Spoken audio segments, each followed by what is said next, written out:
Thank you for joining us for this regular council meeting of Town of Qualicum Beach. If I have the floor, please. I never had to hammer this hard, but you just keep talking, and it's a friendly place to do that. But now I'm calling it to order, and I want to acknowledge that we're on the traditional territory of the Coast Salish people, in particular the Qualicum First Nation. And it's good to have such an engaged community where people talk right up to the moment where I say we need to have an order now. So with that, the first item is the agenda, and we need to add an item under 9.1c. And this is regarding the Father's Day Show and Shine event sponsorship application. So when I get to that, we'll deal with it. Any other changes to the agenda? Then the agenda is adopted by consent. And anything from the consent agenda? There are 5 items. There are the meeting minutes. Any changes or omissions? Thank you. Then the consent agenda is also approved by consent. Delegations. We have one from our auditor financial statements. Mr. Hare, would you introduce our auditor, please? Thanks, Luke. Thank you, Your Worship. I'm pleased to introduce Michaela Roque, who's going to be joining us virtually from KPMG LLP, the town's external auditors. KPMG has completed their audit of the town's 2025 consolidated financial statements, and Ms. Roque is here this morning to provide an overview of the audited financial statements and answer any questions from council. And I'll turn it over to Michaela. Thank you. Thank you, Mr. Hare. Welcome, Ms. Michaela. You have the floor. Can you hear us? Yes, thank you, Your Worship. Can you hear? Thank you, Your Worship. Okay. You have the floor, so proceed with your presentation, please. Thank you very much. Good morning, everyone in Qualicum Beach. Thank you for having me here. I'm going to present the 2025 financial statements here shortly. I'm going to share my screen with you for the presentation.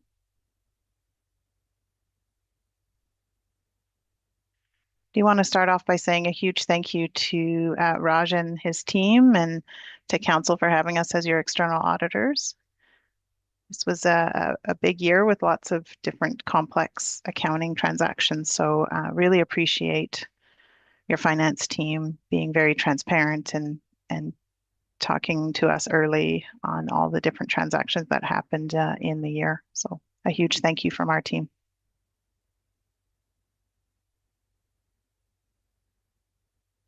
I'm going to go through the auditor's report, then I'll go through the numbers and the financial statements and have a few highlights, and then happy to take any questions.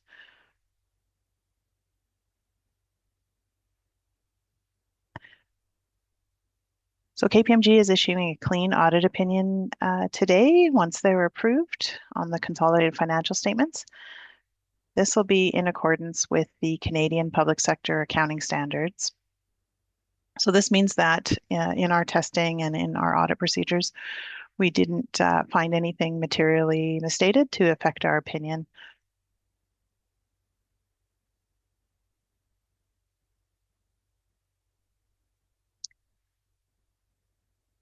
So I'll move into the numbers here for you today. The statement of financial position is what I'm going to start with. This is going to be a snapshot right at December 31, 2025, the fiscal year end of the town of Qualicum Beach. So I'll start off with the assets. This is everything that was in the control of the town. So the first line is the cash and cash equivalents accounts. So this is all bank accounts or anything that can be converted to cash really quickly within the year. The balance was sitting at 22.9 million. Compared to 28.1 million in the previous year. There was a reduction of about 5.2 million in cash, and you'll see here shortly that there was a significant amount of capital investment this year, so over 20.8 million in capital acquisitions in the year. Even though there was a surplus, there was funds that were expended for capital. Accounts receivable is the next line, 2.6 million compared to 4.6 million in the previous year. So this is amounts that are waiting to be collected that hasn't been paid yet to the town of Qualicum Beach. And so this includes property taxes that are still outstanding to be collected, But a big one is as well the government grants that are waiting to be collected. Last year there was quite a bit. There was about 2.5 million waiting to be received in government grants last year. So that's why you see a bit of a reduction. This year is just timing of when the funds come in. The next line is the MFA debt reserve fund. So MFA requires funds set aside to pay off any payments that would be missed in the year. The town paid off some debt this year, so you saw a reduction of this debt reserve fund required to be held on deposit from 57,000 down to just almost 5,500 sitting there on deposit. Total financial assets, 25.6 million compared to 32.8 million in the previous year. On the flip side, this is everything that was owing right at December 31 or funding that has been received but not yet spent. The first line is accounts payable and accrued liabilities, sitting at 2.1 million compared to 2.4 million in the previous year. And these are amounts that are waiting to be paid to vendors that were owed, just invoices that had come in but not been yet had a chance to be paid right at December 31. Accrued employee benefits, this is everything that's owed to your employees. Payroll accruals for vacation and wages still owed to your employees right at that December 31 cutoff, 798,000 compared to 808,000 in the previous year.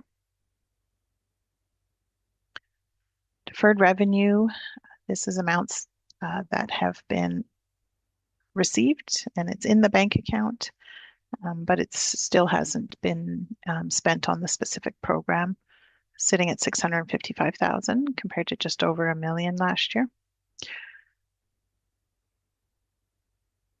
About 400,000 of this amount is the local government climate action program, just waiting to be used on that specific program. Unearned revenue is revenue that you have collected, but still can't bring into the bottom line yet, because it's things like prepaid taxes, people that paid in advance of when they're due, and all of these amounts will eventually come into income. There's prepaid taxes, there's development cost charges as well, the fees that developers pay in advance for work that still needs to be done on infrastructure, etc. So it's sitting at 5.4 million compared to 5.5 million in the previous year. The town of Qualicum Beach also has some deposits on hand, some performance bonds and deposits on hand, 982,000 compared to 942,000 previous year. These are security deposits or landscaping covenants that need to be held until they can be released. Long-term debt sitting at 2.1 million compared to 2.6 million. There was about $1 million of repayment made over the year. The fire hall debt of 462,000 was paid off this year. There's still the 2 fire truck loans, and then this year there was an additional 540,000 that was taken out for East Village local area service costs. So it went down by $1 million, and then there was about 540,000 that was taken out in addition. And then the last liability is the asset retirement obligation, sitting at about an estimated 307,000. And this amount is for any hazardous materials cleanup that potentially might be required in the future, estimated by management. Once that asset gets removed, there are certain specific processes that need to be legally taken care of, such as things like asbestos. So management did their best estimate a couple of years ago of trying to come up with this estimate, and has seen no change to that amount to date. So total financial liabilities, 12.4 million compared to 13.7 million in the previous year. And that last line on this slide here is if you take all of the financial assets from the previous page we had talked about, all the bank accounts, collected all the monies that were due to the town and paid off all of these liabilities. There is a net financial asset of 13.1 million in excess compared to 19 million in the previous year. This is of financial assets that would be left over. Town of Qualicum Beach also has non-financial assets. So this is your biggest asset is all of your buildings, your community buildings, your equipment, your infrastructure for the town. So it's sitting at this year 156.2 million in value, accounting value, compared to 139.7 million in the previous year. So as we had talked about, there was a significant amount of capital additions that were added this year. So 20.8 million of capital additions were added. Of course, the golf course was a huge piece of that, with land coming in at about 12.1 million and the clubhouse at just over $1 million. There was also infrastructure funds that were put in, about 3.3 million into roads and infrastructure measures that were taken. So the capital went up by 20.8 million in additions, but then also went down by an estimated accounting number of wear and tear as well. So 4.3 million was an expense that was recorded to the bottom line for the estimated reduction of value in capital as it ages. Inventories came in at 192,000. So this is salt, sand, fuel, any inventories like that are on hand totaling 192,000. And prepaid expenses, 294,000. These are expenses that were paid in advance and waiting to be recorded as an expense eventually over the next year. So total non-financial assets, 156.7 million compared to 140 million in the previous year.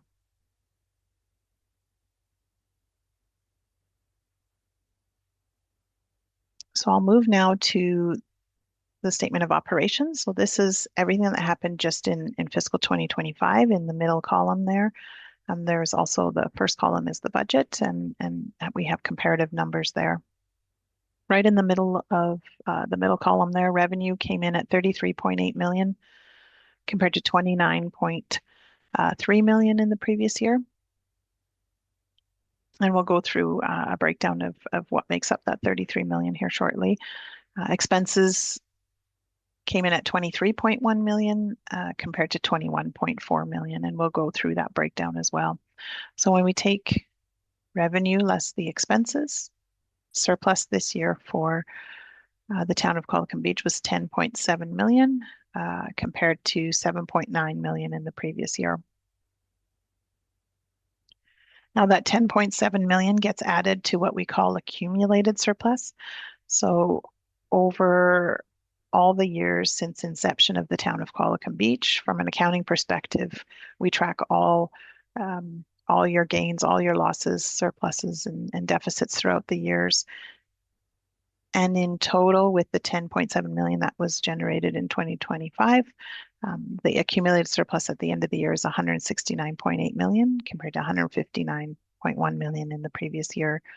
And we'll go through what makes up that 169 million as well here shortly.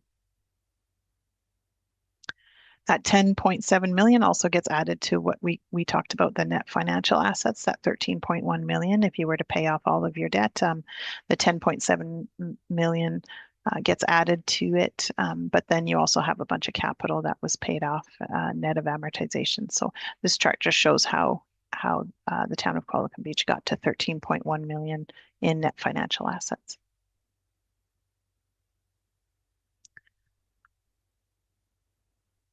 So the revenues of 33 million, we put it into a pie chart here so you guys can see what makes up the biggest piece of that. So net taxation revenues makes up 15.8 million of that.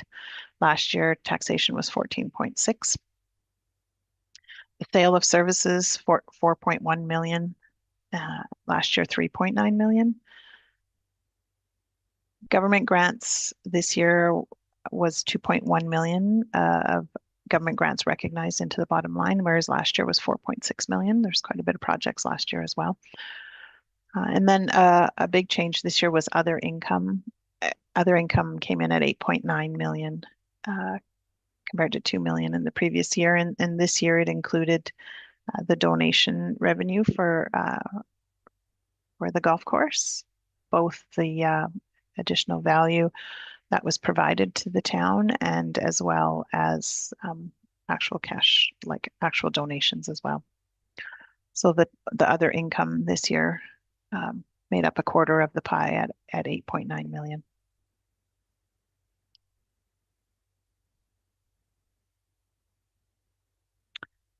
So the 23 million in expenses is made up of these departments here. Biggest department is transportation, 7.4 million this year. Parks and community came in at 3.1 million compared to 2.6 million in the previous year. General government made up almost 3.5 million. And protective services as well is another big department there at 3.2 million. So saw increases in most of the different departments. So a big piece of that was salaries and wages and the lift that was required this past fiscal year, as well as additional projects and of course additional costs that are incurred over goods and services, as we've seen over the last couple of years, that have increased significantly.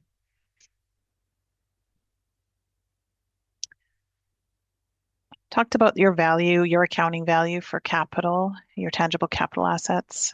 So it was 156.2 million this year compared to 139.7 in the previous year. And we just broke it out into the different buckets that the capital value is split between, just so you can have a good idea here. So land sitting at 50.5 million, buildings at 22 million, and transportation and infrastructure 35 million. And then land improvements at 23 million. So the capital is made up of water and sewer and all the assets that belong to each of these different areas.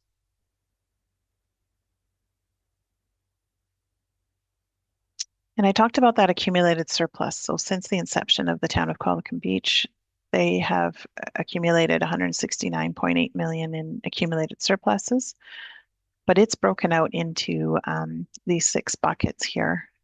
So 153.7 million of that 169.8 is already spent. It's spent on all of your capital, and you have the value sitting in your physical assets that you own. So in order to get the money out, you would have to sell your buildings or and things like that, which the town is not in the business of doing. You want to accumulate assets, but just wanted to make it clear that there isn't 169.8 million of complete surplus. That's totally unrestricted for council, as much as they would love that and have dream projects they would love to spend the funds on. But part of it is accounting value that has already been paid for. It's just sitting in physical assets. The general fund has 2.6 million. Water is sitting at 1.1 million surplus. Sewer is sitting at 322,000. And then the town of Qualicum Beach does have statutory reserves and non-statutory reserves set aside for the future of the municipality. So 10.1 million of statutory reserves and almost just over 1.9 million in non-statutory reserves. And I'll go through those with you guys here shortly as well. But all those buckets make up that $169 million surplus that we had talked about. So in terms of the statutory reserves, so I just have a list of the reserves here for you. Asset replacement reserve is sitting at 4.3 million as one of the bigger ones there. And as well, a new asset investment reserve fund of 1.2 million. Water infrastructure reserve fund sitting at 2.7, almost 2.8 million. And sewer has 963 $600,000 set aside. So for those total statutory reserves, 10.1 million. And then there's some non-statutory reserves as well that have been accumulating as well, 1.9 million this year. The community amenity contributions reserve, 600,000. The community works reserve is sitting at 724,000, and some smaller ones as well here to add up to that 1.9 million. There is the skateboard park one does have a small change, so 127,000 has been used out of the skate park donation reserve. So we noted that it needs to move to general reserve. So it's just a reclassification to the general fund. So there is a small little change of 127,000 that is required to this line item here of just a reclassification between the reserves and the accumulated surplus. So I thought I'd highlight that for you guys.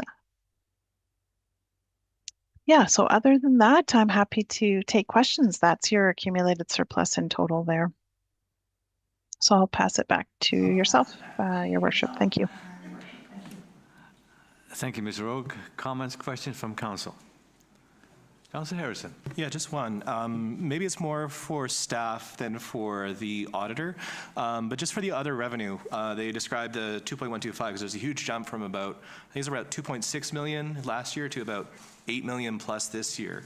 And the donation was about 2.125. I'm just wondering where the rest of that variance was coming from. Thank you. I think we have a good answer for that. Thank you. Mr. Hare. Thank you, Your Worship, through you. A lot of that is the donated value, the difference between the fair market value for the Eaglecrest subdivision. So we basically, the difference between what we paid for it and the fair market value of that asset. And so I'm just curious how that ends up in revenue as opposed to, say, a capital asset. Oh. As part of PSAB, you're required to recognize basically that as a developer or capital contribution and revenue, and then it does end up in your capital as well being recorded. So the funding source happens to be donated funds from the person you received the asset from. Thank you. Anyone else? Thank you, Ms. Rogue. That was a good presentation. I know we saw it before, but it's good to repeat. Repetition is the mother of knowledge. So thank you for doing that. Thank you. Thank you, everyone. Thank you, everyone. Okay. Thank you. Bye-bye. Next we have goodbye. Next we have the Friends of the Qualicum Beach Forest. Who'd like to speak for that? I see fingers pointing at. Go ahead. And just put the green button on the base of the microphone. Where it's Yeah, yeah. No. No, there is a button at the base. Yeah, you got it. Oh, okay. And just state your name and who you represent, and we'll go from there. Thank you. Okay, sounds good. So I'm Jasmine Tomzik, and I'm here representing a presentation with the Friends of the Qualicum Beach Forest. So I'm going to start the presentation, just a couple minutes, and then Lynn Brooks is just going to wrap us up with a few points. So, the problem. English ivy is killing our forests. English ivy, or heterohelix, is a highly invasive, shade-tolerant, woody evergreen vine. It threatens woodland areas by forming a dense monoculture, suppressing native habitat and destroying habitat for wildlife. It spreads quickly via runners, seeds dispersed by birds and other animals, and by people buying and planting more ivy. It can climb up to 30 meters on trees, building up enough weight to eventually bring down those trees and make those trees more vulnerable to diseases. Here's two examples of English ivy here in the town of Qualicum Beach. As you can see, on the left-hand side is a picture of a very large tree which is almost completely overgrown with English ivy and will eventually pose a risk to the neighbors and their properties. And on the other side, you can see an example of that dense monoculture thicket which outcompetes other native plants and suppresses wildlife habitat. But some municipalities are fighting back. The city of Parksville hired Alder Environmental to remove invasive species and replant with a diversity of native plants, transforming 2 community parks.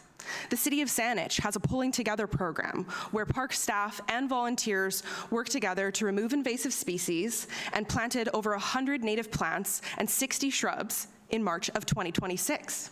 The city of Nanaimo is on track to ban the distribution and sale of invasive plants, and the RDN is working with Save Estuary Land Society and Alder Environmental in French Creek to remove invasives and restore native wildlife habitat.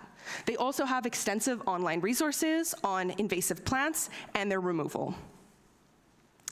And we can fight back too. It's important to note that nearly 10 years ago, in the 2017 Quality of Life Survey, it was identified by residents that invasive species management was the #1 priority for tree and vegetation management. And since then, many actions have been undertaken by Friends of the Qualicum Beach Forest. These include creating a bi-monthly newsletter to inform and engage the community, ivy removal at the community parks and the southeast corner of Beach and First, attending local events to increase awareness about invasive species, including English ivy, and we have begun documenting the location and extent of invasive species in Qualicum Beach on the Report Invasives BC app with the logo seen there. And here's just a side-by-side of a before and after of the incredible invasive removal that was done here in our community by Friends of the Qualicum Beach Forest and town staff.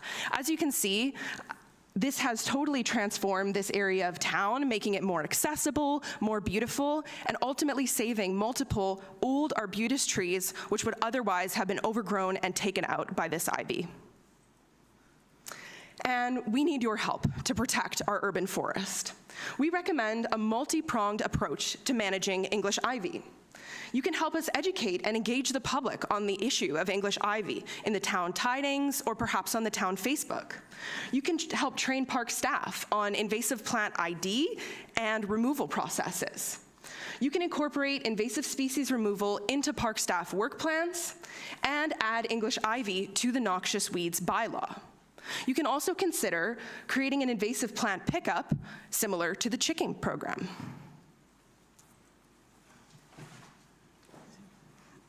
Lynn Brooks. Our urban forest is worth protecting. The benefits of trees include the following: fresh air, which I think we're all aware of, shade, urban cooling, wind reduction, slope stability, rainwater retention, food, medicine, soil protection and regeneration, carbon sequestration, cultural value, visual beauty and privacy, and increased property values.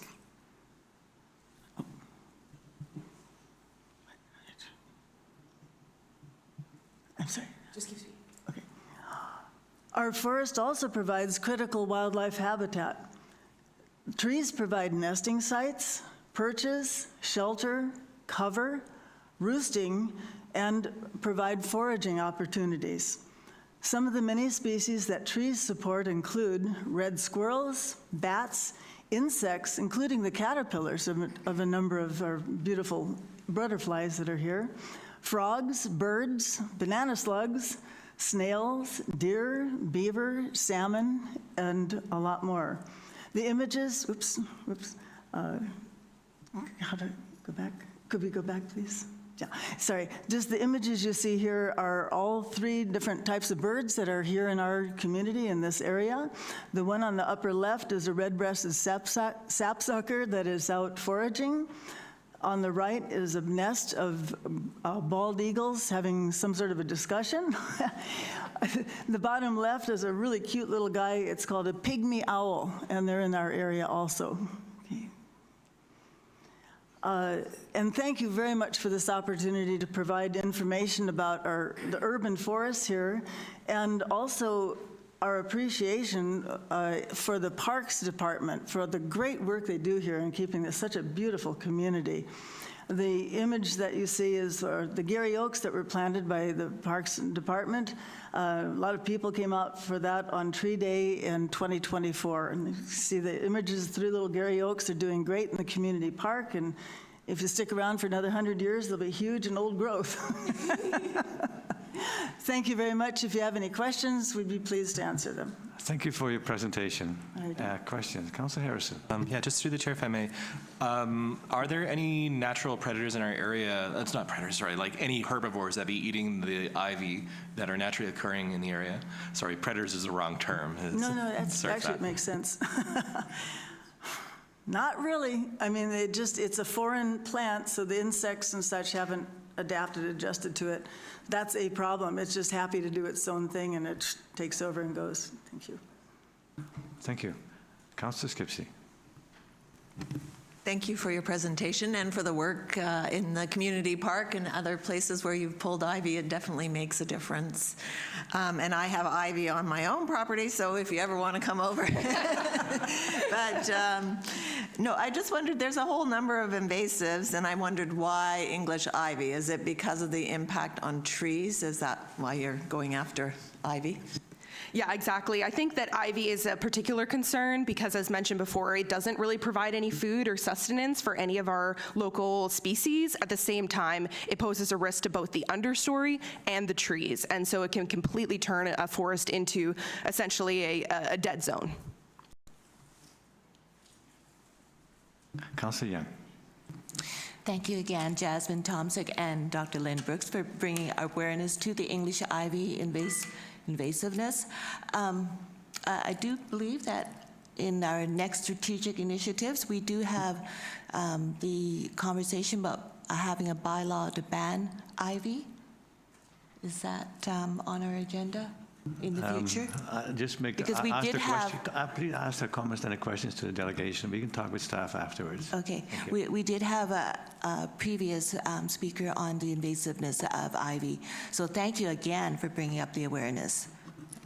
Well, and thank you for that question, because indeed it's crazy making when you're at the back end of all this, getting rid of the ivy, and they're still selling it at the front end. It's like. Yes. Thank you. Councillor Harrison. And just for the public's benefit, the reason why council was laughing is that when the mayor asked who's going to be speaking, they each pointed at each other. So that's why we were laughing. It wasn't because of the material. And just I did have one question too, and I've actually just forgotten it because I wanted to clarify that we weren't laughing at anyone for a good reason. Nuts. My apologies. I'll follow up subsequently. But also too, just thanks for all the work you guys have done. I know I've spoken at length about the work to get Hamilton Marsh acquired, and I do think that 50, 60, 70, 80 years from now, of all the properties we could possibly acquire over the next 10 years, or have acquired, that's the one I think that actually will stand out the most. And happily, there are very few invasives there. It's a near pristine place, so that's one thing. That's good. Thank you. Councillor Vander. Thank you. Well, I'll also say thank you for your presentation. I'm just wondering, in terms of effectiveness of doing ivy in, if it's a already established tree or plant that's going up a tree, which essentially is a tree going up a tree, does cutting it off at the base, does that help the tree out? And is that an effective way of dealing with it? It's different than sort of getting it at the source, but might that help the trees that are affected presently? Right. That's a real good first step, because by cutting it, it disallows, the plant to live, so it dies. It will stop reproducing through seeds. The seeds won't be made, so you're cutting out thousands of seeds just by stopping it growing. As far as getting rid of the ivy, you actually have to dig down. It doesn't go that deep, but it will spread extensively. So you just have to keep at it. So it's a matter, who's tougher, you or this plant? And if you cover it with something, that will disallow sunlight for it to grow. And there are ways to suppress it and keep it from coming back. Pull it out or cover it in such a way that it cannot receive any light. And I know how tenacious ivy is, because we had a piece of property where there was a fence that had been covered with ivy, 75 feet long and probably about 10 feet deep, and we pulled it all out. So Wow. I'm very familiar with the process. Thank you. Thank you. Councillor Harrison. I did remember my question, which is, so if there's a citizen who, hearing this, wants to get rid of their ivy, but really likes the way ivy looks, is there an Indigenous analog that you would recommend people plant instead? Yeah, absolutely. Things that we probably are familiar with already, the different types of Oregon grape. There's low Oregon grape, there's creeping Oregon grape, and there's tall Oregon grape. Evergreen, beautiful. It will have that year-round green color, which is nice. And great flowers, and the berries and flowers support the wildlife, the local wildlife. And I would say, too, if you want something more like a vine, the native trailing blackberry is another great option. You can kind of direct it where you want it to grow. It grows quite fast, and it will provide a food source for the native wildlife. There's also native honeysuckle that can be put in. So there are more than that, but I don't want to take up too much time. If you're interested, just contact it. Thank you. From time to time, we go to the Empress in Victoria, and it used to be covered entirely with ivy. And now it's all gone, and it looks a lot better. So I think what might happen, we don't respond usually at the time of delegation. So next council meeting, there'll probably be a motion to refer this to the Environment Committee to see if there should be a motion that may even go to UBCM about stopping the sale of ivy. So, but we don't make any decisions right now. We'll let staff work that through and come up with alternatives. Thank you. Thank you. Thank you. Thank you for all three for attending. Thank you very much. Okay.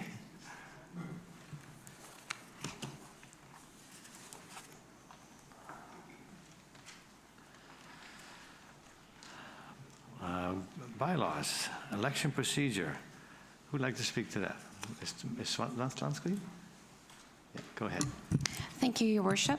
So staff today are looking for council to consider giving 3 readings to Town of Qualicum Beach Election Procedures Bylaw number 621, 2008, Amendment 2026, General Local Elections Bylaw number 621.04, 2026. For the most part, again, the changes that are reflected in the bylaw are housekeeping in nature, with the exception of 2. We have a new section that speaks to public access of nomination documents, and then mail ballot return procedures, which has been highlighted in legislation. So staff are able to answer any questions council may have. We have provided council with a track change version of the consolidated bylaw for your reference. Thank you, Ms. Lansky. Any questions, or can we take all 3 at once, or do we have to take them separately? You can do 3 at once. Okay. Councillor Young. I do have a question. I'm just wondering, is it true that you don't have to live in Qualicum Beach to run in a Qualicum Beach municipal election? Yes, that is correct. Legislation does not require an individual who wishes to put their name forward and run for a position on council to reside in the community that they're running in.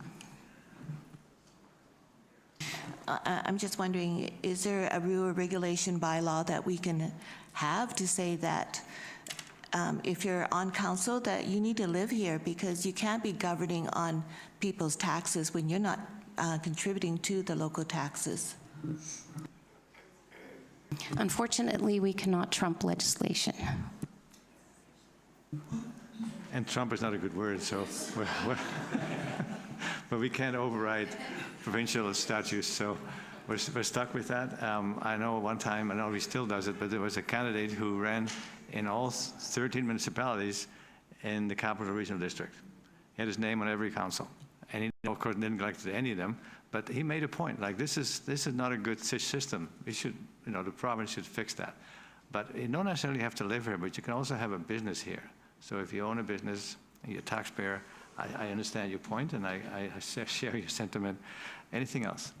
Can I make a motion for those 3 recommendations? Councillor Harrison, Councillor Vander, discussion. Councillor Harrison. Just one listening through the chair to staff. I'm not saying that we should or shouldn't do this, but if Council decided to add a ballot question. Is this the drop dead date by which we have to let you know, or is it still okay if we wanted to have a ballot question, say, in 2 months' time? Would that be something we could do? We do still have time for that, but we would probably want to focus on that so that we're prepared in advance. So what is kind of the deadline to do that? I'll have to confirm in the calendar, but I believe we have another month, Okay. 2 months, Good. perhaps. Okay, I'll have to check. thank you.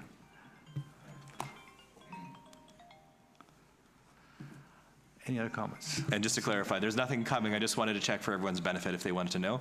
Yeah, that's it. Thank you. So it has been moved and seconded. Further discussion. All in favor? Opposed, if any? Carried unanimously. Thank you. Committee liaison report. My report is on page 38. But I just want to point out that the skateboard park actually got an award of merit, which is quite interesting. And it's under, every year they have this event in Nanaimo. There was a 19th Annual Commercial Building Awards, and Councillor Young and I attended. And when Qualicum Beach was pointed out for the skateboard park, I think the entire audience applauded, because for Qualicum Beach, being the senior population, we got a skateboard park, and we got a under green sustainability, we got an award of merit. And we also had two people who were keen on getting this skateboard park built, Josh and Lindsay Reed. They came with us, and so it was a wonderful celebration of a job well done by the committee that helped organize this. All the meetings organized by our staff. Mr. Sales was involved, and great input from everybody who was interested in getting a skateboard park. So well done.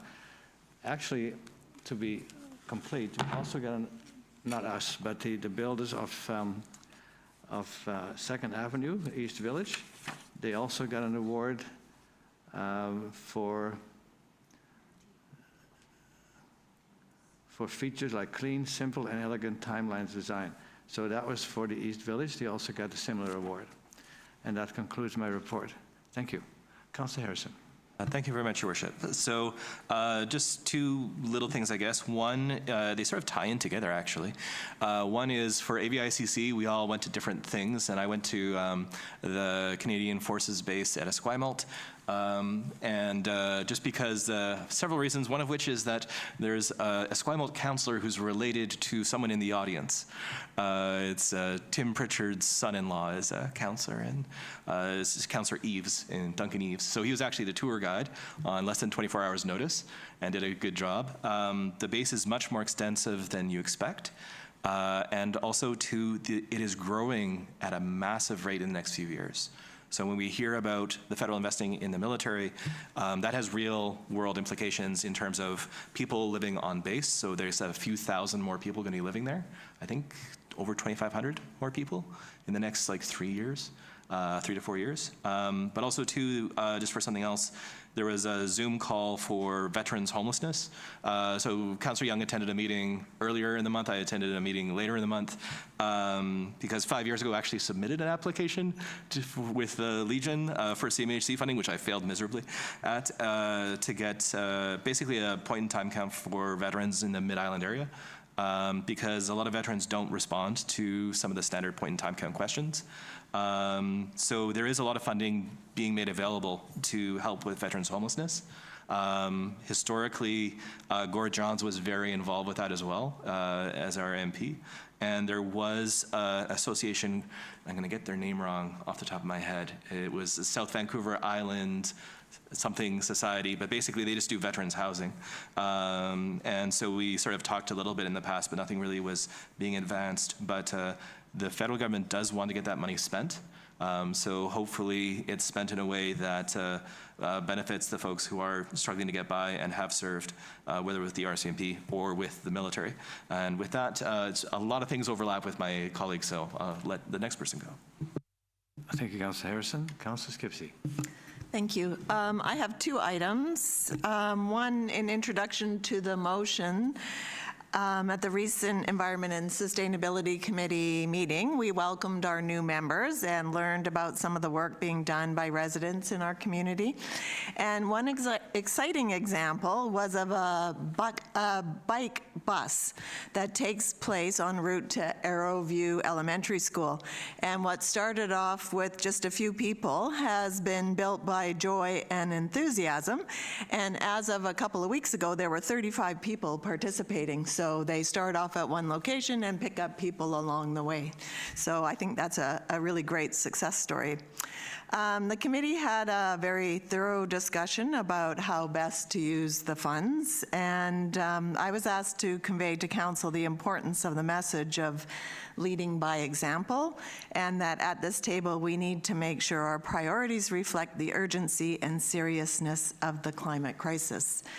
Given the limited funds, the timeline, and that the funds are earmarked for community outreach and support, it was felt that focusing on communications was most appropriate.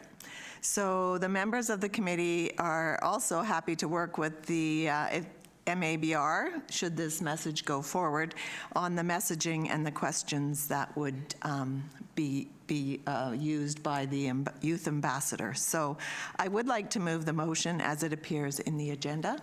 Thank you. I have a seconder. Councillor Vander, Valk. Discussion. Councillor Harrison. Just briefly, from my perspective, I understand this is a good fit for the funds. My 2 cents is I'd still prefer it that this is something that's just, you do an RFP process, you make it available for folks, and then they can actually do some infrastructure, as opposed to just sort of talking to people about climate change. But it's better than nothing, and it is a good fit. And I do hear what Councillor said about the timelines and the capacity. And I think having that staff overlay, because if we're doing anything, there's a staff overlay, and that's not a good time. So yes, it's not perfect, but it is better than nothing. And so, yeah, I think it's probably reasonable to get the money spent. Thank you. Further discussion, Councillor Young. I have also received emails from a couple people locally that would like to be volunteering and giving up or working on some ideas on climate change.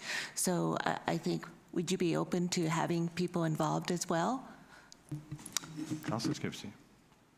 Well, I think this is, the committee was asked to how they would recommend spending the money, and so this is what the committee has recommended to council. I think if council wants to do other things, then we need to maybe formalize that. I don't know. I think there are opportunities for people to get involved around climate change, and they can apply to the committee. They can work with some of our nonprofit organizations, however they choose. Thank you. Councillor Harrison. I just suggest too that Mabry is open all the time. So if folks are interested, you can just direct them there, and then they could connect to all sorts of different groups, because I'm sure the Mabry staff are very, very well informed as to who's who. Thank you. Further discussion. All in favor? Opposed, if any? Carried. Thank you. That concludes your report. I just had a second one, and I wanted to mention the wonderful celebration that took place last evening with for the 100+ women who care Oceanside, acknowledging the milestone of over $1 million that has been donated by the women of this community, and also we acknowledge the amazing organization committee, because they make sure that every penny goes to the nonprofits. There's no money that's set aside for administration. So it's the power of many, and a real success story. So job well done, everyone. Thank you. Thank you, Councillor Skipsey. Councillor Vander Valk. Thank you. Well, I attended that ceremony as well, and particularly enjoyed the sing-along at the end. So people that were there will know what I'm talking about. It was a lovely event. I do have my written report on page 39 of the agenda. And as Councillor Harrison mentioned, we did go to AVICC and attended many interesting workshops and sessions. And one that might be of interest to the presenters that we just heard from regarding the invasive species of ivy was the rewilding project or rewilding tour that we attended. And you might want to get in contact with them. It was in Qualicum School, did a project, and in consultation with Indigenous First Nations consultants. And then also a big project for around the Telecom Shopping Center and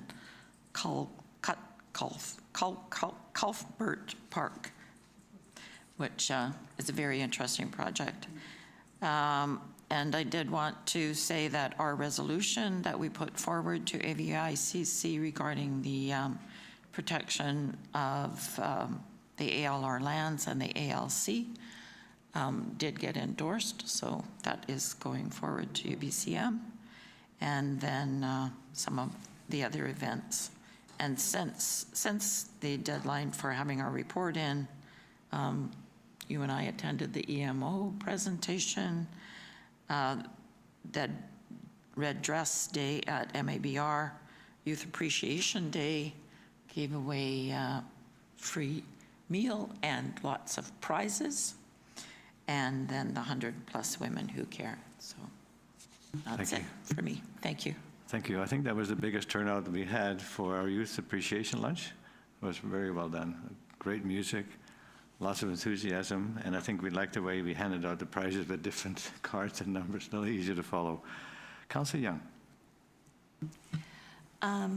My report is also included in the agenda package, and kudos to all the volunteers we have in our community for all the wonderful work they do, whether it's 100 Women Who Cares or the other local organizations like the Rotary. And they're also putting up their flags for Victoria Day this week.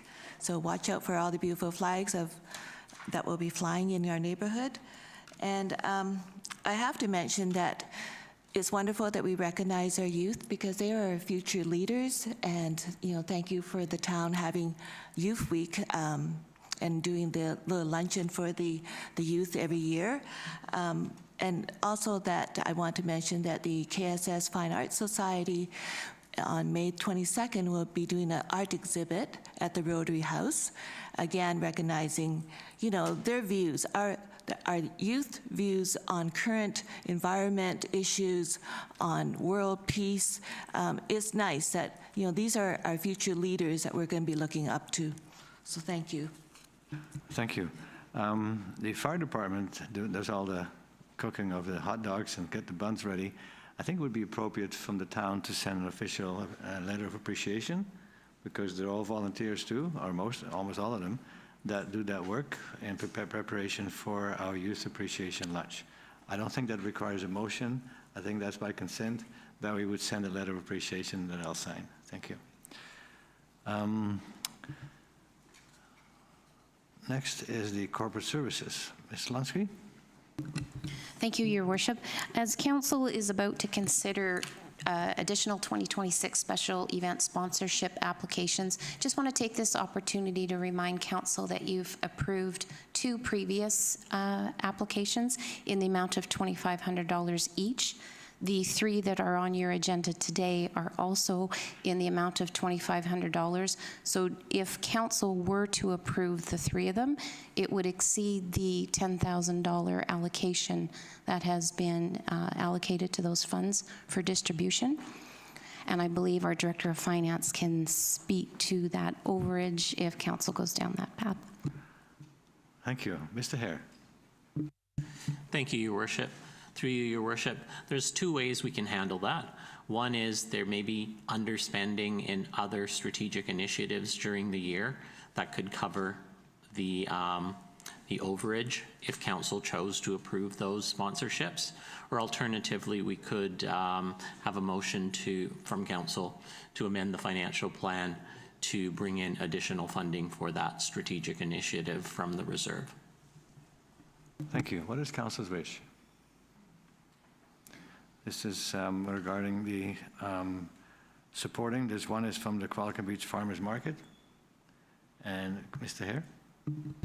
Your Worship, that additional funding will only be required if Council approves all of those sponsorships. If Council decides to remain within the $10,000, then no action would be required.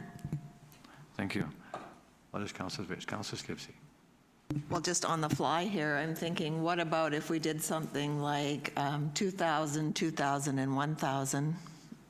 and then we would remain within budget. So I would like to amend, I guess, the Qualicum Beach Farmers Market for 2,000. And then the next one for 1,000, and then the one on table for 2,000. Thank you. A seconder, Councillor Vander Valk. Discussion. Councillor Harrison. I think we might want to just take 1 second and just look through the proposed, basically the business case for each of these. Just because if there's I mean, it's a $500 variance for 2 of them and a $1,500 variance for the other ones. And I'm just not sure. Just because this is something I didn't expect, I apologize. I just want to make sure that, you know, what they're spending the money on, and then maybe where they could make reasonable cuts. And I didn't expect this curveball, so my apologies if I just need 1 moment on this. Sorry for that, Your Worship. No, go ahead, take your time. Councillor Vander Valk. Thank you. I think we had discussed it at length previously, but I'm just wondering why for the Father's Day Show and Shine, why we haven't seen this prior to today? Ms. Lansky. Thank you. It was an administrative oversight. It was received prior to the deadline, and it was just a technical difficulty that it wasn't seen in advance until now. But it was submitted in advance of the deadline, as per the policy. Okay. Thank you. And I'm thinking, I agree with Councillor Skipsey on the breakdown, essentially because there was a question with the Qualicum Beach Collective, because it's affiliated with Participation, and it seems like an actual event would be limited to 1 day, and I'm not sure what they would be doing on that day. So if it is to be reduced, I think that one would be my choice in terms of the bigger reduction.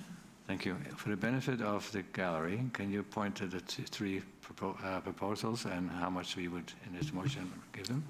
Okay, so my motion was to change the amount for the one-time sponsorship of, instead of $2,500, it would be $2,000 for the Qualicum Beach Farmers Market Christmas Night Market event, which will be held on December the 4th. And then the second one, the original motion from staff was to deny it, but then we found out that they actually missed the funding opportunity through Participation Canada. So my motion would be to provide the $1,000 to this organization to see what they can do for this year, and hopefully they can apply for more funding next year. And the third one would be for the one-time sponsorship of $2,000 for the Seaside Cruiser Society Father's Day Show and Shine event to be held on June 19th, 20th, and 21st. And I know in the past we have supported them. And then at the end of their event, they distribute any excess funds to different organizations in our communities. So I think that $500 less would not be necessarily the end of the world in that situation. Thank you. So, Ms. Lansky, is the motion clear? Yes, thank you. Thank you. Councillor Young. I would like for us to have a conversation about the merits of each organization receiving the amount. And I think in all fairness, it should stay at $2,500 and $2,500. And we need to discuss the merits of the 3 proposals. The motion is made. You can speak to the motion. So I would not be in favor of reducing the award amounts. I think that we should be able to pick out 2 that would merit having the $2,500 and not go over budget either. Thank you. For the discussion, Councillor Harrison. Yeah, so the farmers market does have a pretty helpful breakdown, which is why I was sort of referring to it. I'm not sure if the collective, if we give them 1,000 as opposed to 2,500, and the tight timeline they're on, because it is a early June event, if I recall correctly, June 6th. So I'm not sure that would still make it viable or not. I'm also not sure if they're getting that grant through participation or not. So that's why I'm just a little bit hesitant that if we assign them some funds and then they say, well, we actually needed X amount instead, and so we can't do it, and the funds just sort of sit there. I mean, the other two events are a little bit later, so that maybe that'd be a future discussion where if it's non-viable. I'm not trying to discount what the farmers market wants to do, but I could see one or two things they could cut, which is almost $500. One was the face painting for kids. It's a shame, but it's about $420. I don't have any breakdown for the Father's Day show and shine, so I don't know, because they just have, you know, are we eligible, basically in the late item ad, so, yeah, I'm sorry, I'm really torn on this, because I understand what Councillor Skipsey's trying to do, and I think it's laudable that we want to stay within budget, and we want to make sure as many people as possible get support. I just don't know if it's going to be viable for the one that gets 1,000. Thank you. Councillor Skipsey and then Councillor Young. Yeah, well, I guess part of my thinking is sheer volume of numbers that are going to benefit from the sponsorship. And this policy is fairly new, but my recollection is that these organizations can apply for amount up to that amount, so they might not necessarily expect to get the full amount. And I don't think they really should expect always to get the full amount. But when I look at the number of people that the Christmas night market brings in and the show and shine bring into our community, then that's sort of my justification for the spending. Thank you. And keep in mind, we just saw the auditor at about some $130 million, and now we're talking about $500. So puts it all in perspective. I'm ready to call the question if I have one more comment. Just through the chair to staff, do staff have any communication with the collective group? Because I know it might have been Heather who's doing a lot of communication, and she's not in the room, but do staff have any feedback on what the breakpoints might be for the collective application? Ms. Blonsky? Thank you, through the mayor to Councillor Harrison. There is in your agenda package a response from the collective as to what they were proposing. It does not include what would make them viable or not, an amount in that regard, but. Councillor Young, and then I'll call the question. I'd like to comment that we supported the farmers market last year as their inaugural presentation during Christmas time. And yes, they are an economic driver, and yes, all Christmas markets are economic driver. But Kris Kringle and the Winter Carnival and the Seabreeze Christmas market, none of them asked for donations from our taxpayers. And I see the budget for the farmers market is over $5,000 that they have to spend for this 5-hour event already. And so I feel that they're already well-known, well-established, and we love them. I don't think they need the extra funding support. I think their model could be maybe cutting back on some of their expenses, whether it's a billboard expense of over $1,500.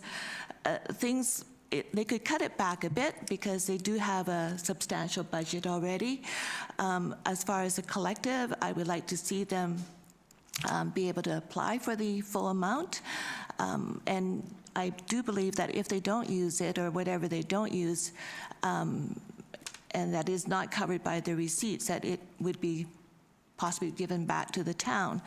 I feel that supporting the collective, this is an inaugural support for them too, because once they have established our participation with participation in our community, that next year they will be applying for the grant from participation and they would not need funding support from the town.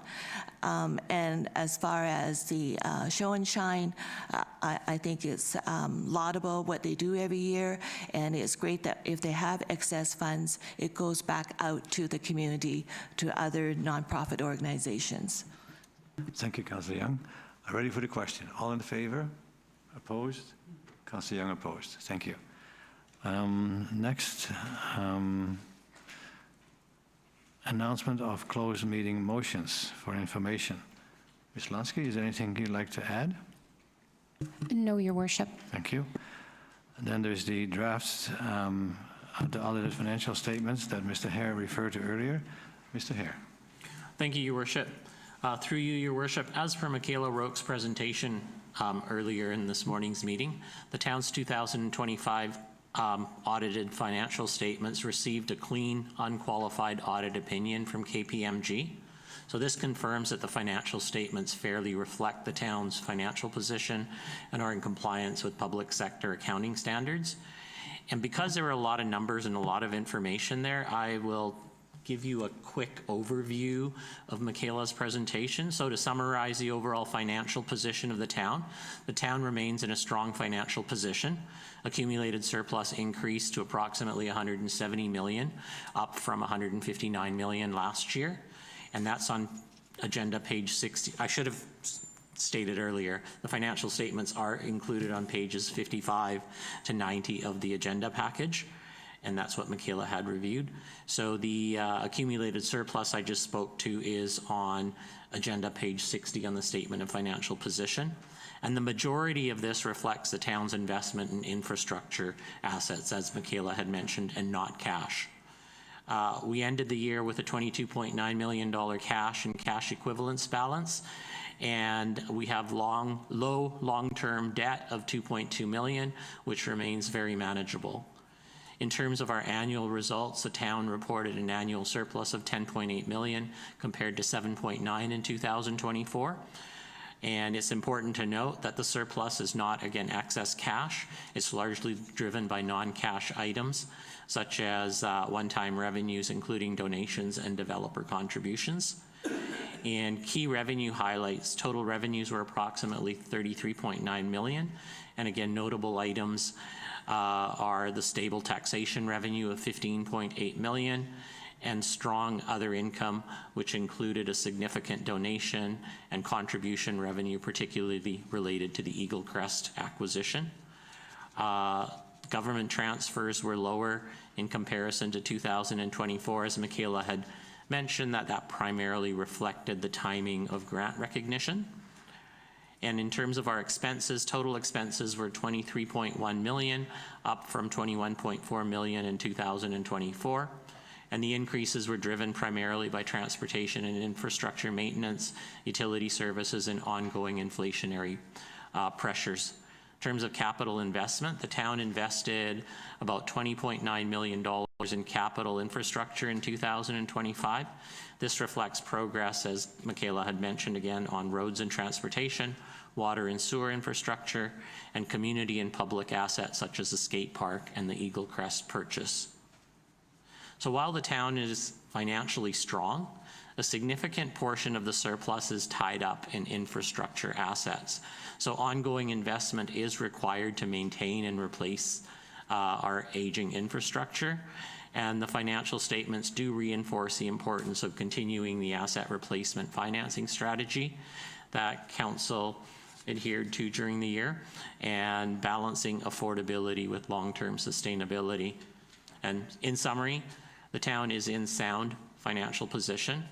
We are continuing to invest in infrastructure, and we are managing the town's finances prudently. I would like to thank KPMG for their audit and the finance staff and our consultant for the work in completing the audit.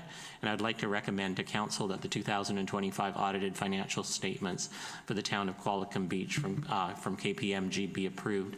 That being said, there will be one correction in the financial statements, and that was in the statutory reserves. Michaela had mentioned that the skate park reserve, which was showing a balance of, I believe, about 135,000. 127 of that was used, and it was just a misclassification error, which we will correct before publishing the financial statements. Thank you, Mr. Thank you, Hare. Your Worship, and over to you. Thank you. Questions to Mr. Hare? Can I have a motion for the first one to basically approve the audited financial statements? Councillor Vander, Valk, Councillor Skipsey, discussion? All in favor? Opposed, if any? Carried. And then there's a second item regarding the $100,000 for the server. Could you speak to that, please? Thank you, Your Worship. Through you to Council. This report is asking Council to reallocate existing 2026 capital funding from the Council Chamber Conference system replacement to the town server replacement. This is not new spending, it's a shift. It represents a shift in priorities. Why the change? The town server infrastructure is nearing the end of its life and poses a high operational risk. It supports all our core systems, finance, payroll, GIS, communication, and daily operations. If it fails, it could significantly disrupt services. The cost of replacing the infrastructure has increased due to broader market conditions impacting enterprise server hardware procurement. These include ongoing global supply chain constraints, increased manufacturing and freight costs, and reduced component availability. These pressures are resulting in higher acquisition costs across the technology sector and are outside of the town's control. The council chamber system upgrade is still important, but it's not urgent and it can be deferred. This, in terms of the financial impact, this will have no financial impact to the overall budget. Funding will stay within the approved 2026 financial plan. And this is more about prioritizing critical infrastructure and risk reduction over the non-essential upgrade. So staff are recommending that council approve the reallocation. Thank you, Mr. Hare. Questions, comments, or motion to approve? Councillor Skipsey, Councillor Vander, Valk, discussion. Councillor Harrison. Yeah, I think this is actually the best way to fund it because we spent a fair chunk of money not too long ago upgrading the conference chambers. So I think delaying that is probably a lot more prudent than delaying our servers. Thank you. Thank you for your clear and concise explanation why we're doing this. With that, we have a motion. It's on the floor for the discussion. All in favor? Opposed, if any, carry unanimously. Thank you, Mr. Hare. Planning and Community Development. Mr. Sales.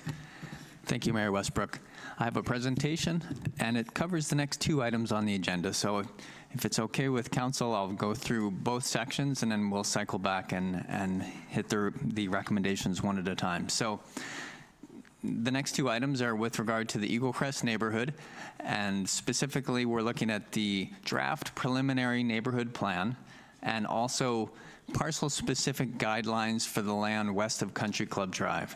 So we're starting at a neighborhood scale and then zooming into how those neighborhood scale priorities and the official community plan translate to guidelines for one specific piece of land. To develop this plan, we've had a lot of neighborhood discussions, and in your package and on the slide you see a summary of the discussions that have taken place. We started with engaging with the neighbors that are immediately adjacent to the land that's going to be sold, because it's really important to understand their perception, their priorities, and how they'd like to see the land evolve over time. So we started there, broadened it to the Eaglecrest neighborhood, and then broadened it even farther to the entire community. So in total, we've had, it's a very precise number, I don't know whether it's accurate, but 849 people participate in engagement.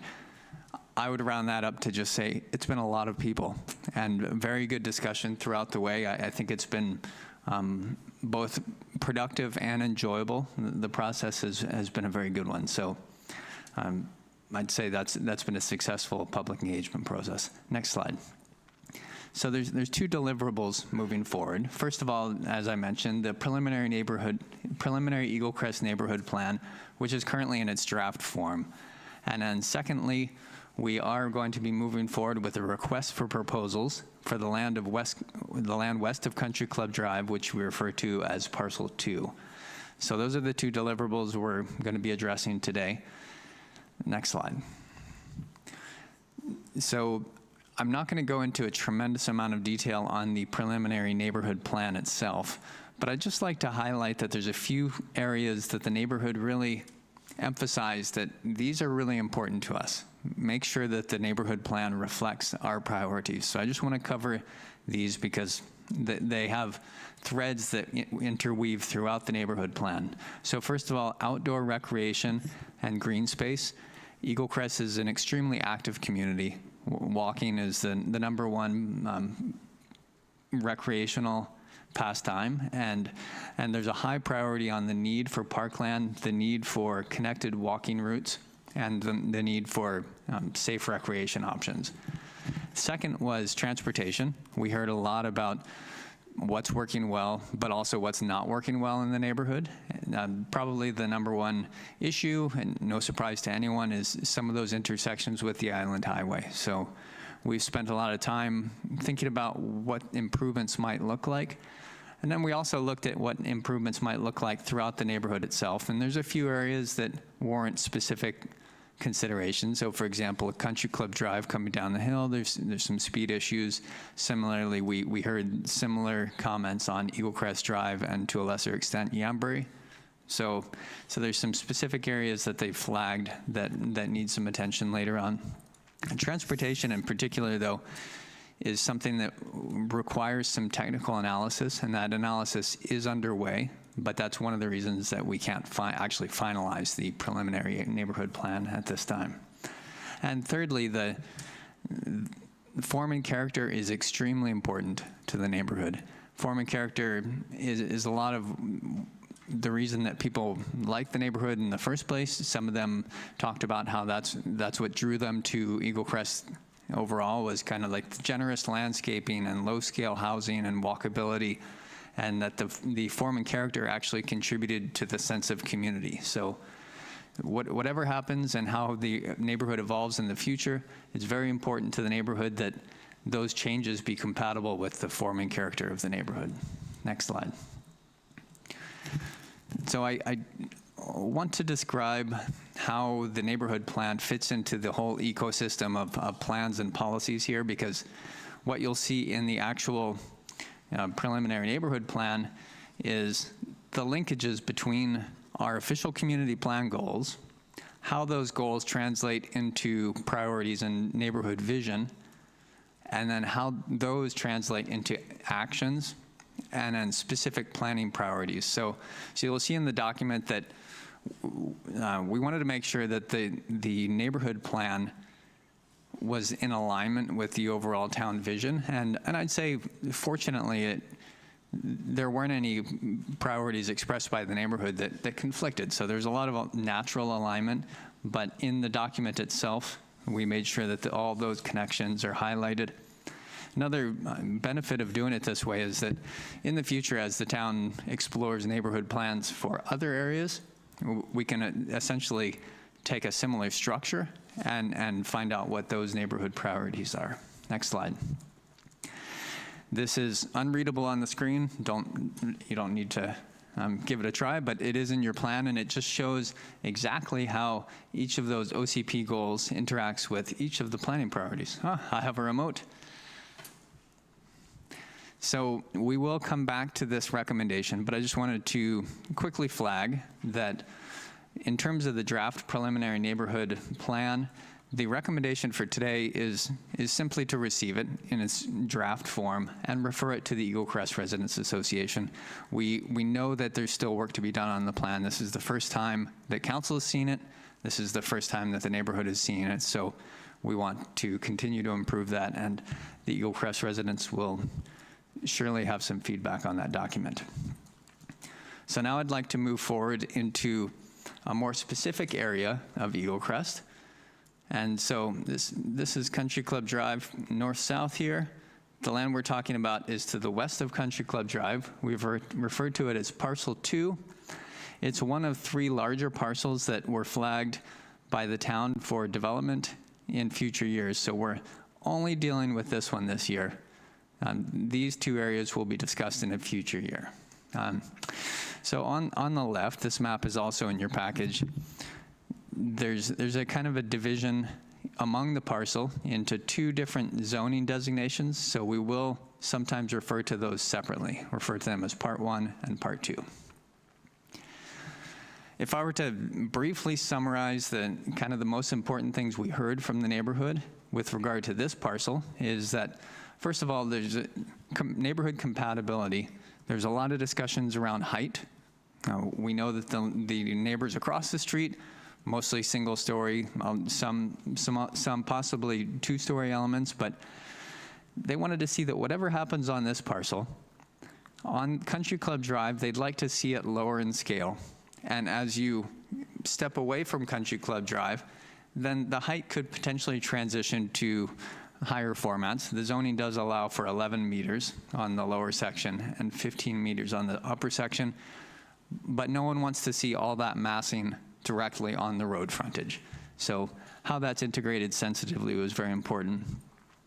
We also heard about height transitions as you go up the hill. So near the bottom of the hill, which is the north side of the site, there was a real desire to try to keep that low scale and really reflect the single family character across the street and to the north.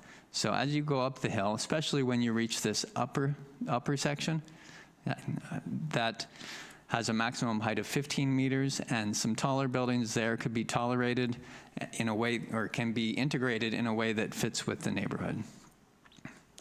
We heard from the community that ideally there could be a diversity of unit types, so not necessarily all single family, but they also don't want all apartment blocks, right? So maybe there's an opportunity to use those height transitions to integrate different unit types.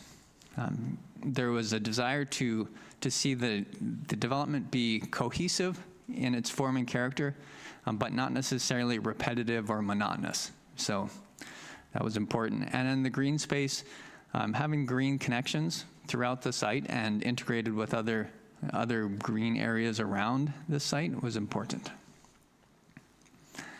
So I just want to summarize the tools that the town is using to make sure that as the town proceeds towards selling this property, that we retain control and we get what the town is expecting in the first place. So there's a few things, controls we're putting in place. First of all, rather than putting the land on the market and seeing who wants to buy it for the highest price, we are going through a process. It's a request for proposals. So the price is one consideration when council considers a request for proposals, but it's often equally important, sometimes more important, what the proposal actually is.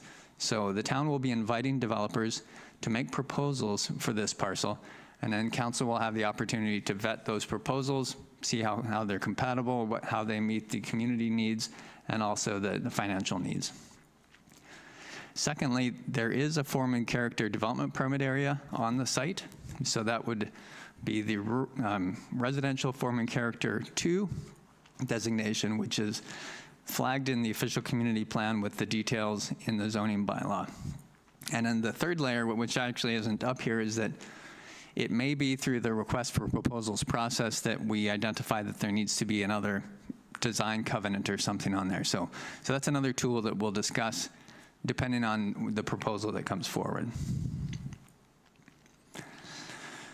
So I'm just going to go through the 5 kind of key areas that define the parameters within this request for proposals. So the request for proposals outlines the permitted land use, encourages developers to propose a mix of unit types, does mention that it would be great to see options for residents of the Eaglecrest neighborhood specifically to downsize, and with seniors living being one of the housing forms that residents saw as a real opportunity. Building height and density, mentioned this earlier, but there's a desire to make sure it's respectful and well integrated with the surrounding areas, and with those transitions in height, low to higher up the hill and low on Eaglecrest Drive, slightly higher potentially as you step away. This one says pretty much the same. So massing and height transition, important. This was an interesting discussion around the siting, setbacks, and building placement. So residential neighborhoods have a rhythm to the street, right? When you have a series of houses that are somewhat equally spaced, and with, say, street trees and landscaping, it establishes a rhythm that people find comfortable. So there was many comments flagging that if there's an opportunity to maintain that rhythm or kind of keep that kind of visual interest, that would be great. And one reference that often comes up in discussions around this property or others is the experience of traveling down Memorial Avenue as you enter the town.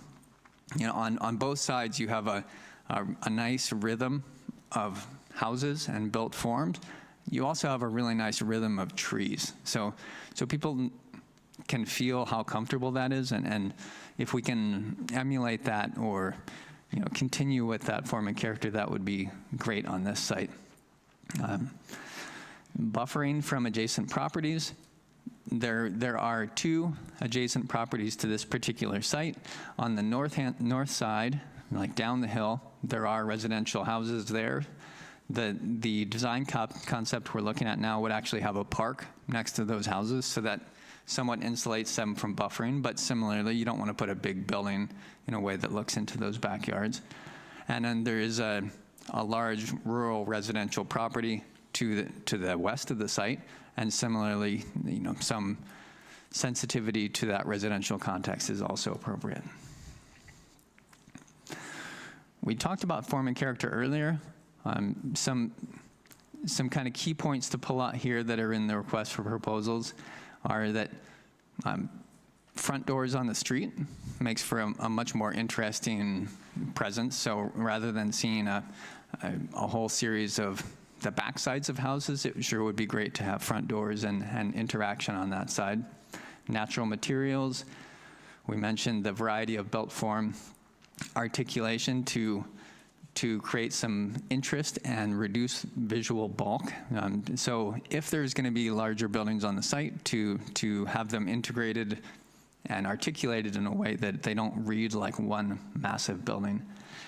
And we heard from the residents that, generally speaking, have boxy or purely modern architectural styles are generally not preferred. And we covered that. Oh, how did I get back there? Okay, and, oh, I see what happened. My apologies. So we talked about the rhythm of street trees, parks. We are looking to integrate some micro parks, we're calling them, or little park nodes up the hill. It would be a fantastic spot because of the view. Like, the park wouldn't have to be that big to have some really nice seating and an opportunity for community gathering and looking off and enjoying the ocean view. And there will be a more substantial park proposed at the north side of the site, adjacent to the cottages at Eaglecrest Drive subdivision. And if there's a way to have an interconnected network of green space through the site, that would be great. Whether or not it's publicly accessible or for the residents, that remains to be seen, but those green networks through a site are incredibly valuable. And once again, mentioned earlier, the integration with the neighborhood green space and making sure that it integrates into that overall network. Vehicular access. Residents were preferring not to see a large number of driveways directly onto Country Club Drive. So you'll see when we look at the actual potential street networks that we're thinking could work for the site, there are 2 vehicular accesses rather than a series of different driveways. And so that would mean using some internal roadways, shared driveways and such to minimize those interfaces with Country Club Drive. One interesting thing about this site is that Country Club Drive, the actual paved asphalt surface is pushed all the way to the east. So it's right next to the houses. The benefit for this planning process is that leaves around 30 feet of boulevard, so the distance between the asphalt and the property line there, to really do some fantastic things with, say, a wide pathway for people to travel on, and also very generous landscaping. So that's something you don't typically see in a road frontage. Usually it's kind of in the middle. This is all pushed to one side, so great opportunity for landscaping. Environmental and contextual considerations. So residents would like to see, wherever possible, to retaining the existing trees. As I mentioned, because of the generous setback on the Country Club Drive side, some of those larger trees are in the road right-of-way setback. In terms of landscaping and what they'd like to see moving forward, prioritizing native and drought-tolerant species that support local wildlife habitat and reduce long-term maintenance and water demand.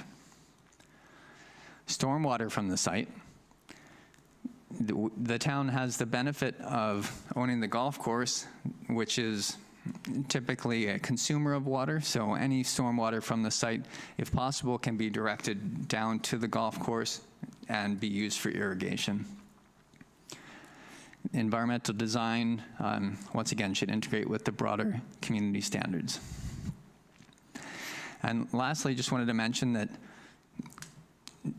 the overall tenure of the site or ownership of the site, is generally recognized that there are some pretty strong benefits to strata ownership. So in other words, whether it's one strata corporation on the site or perhaps two or potentially even more, there's real benefits in terms of the continuity and maintenance of the landscaping. So that's put in the request for proposals as a preference for strata ownership.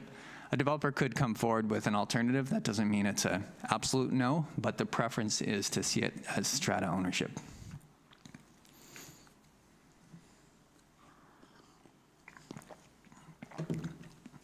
Okay, so we spent some time thinking about what a road network would look like and how this site could be built out in a way that is compatible with what we've been hearing from residents. So these are just 2 sample road networks, and then we'll look at some sample build-outs to just see how units actually fit on there.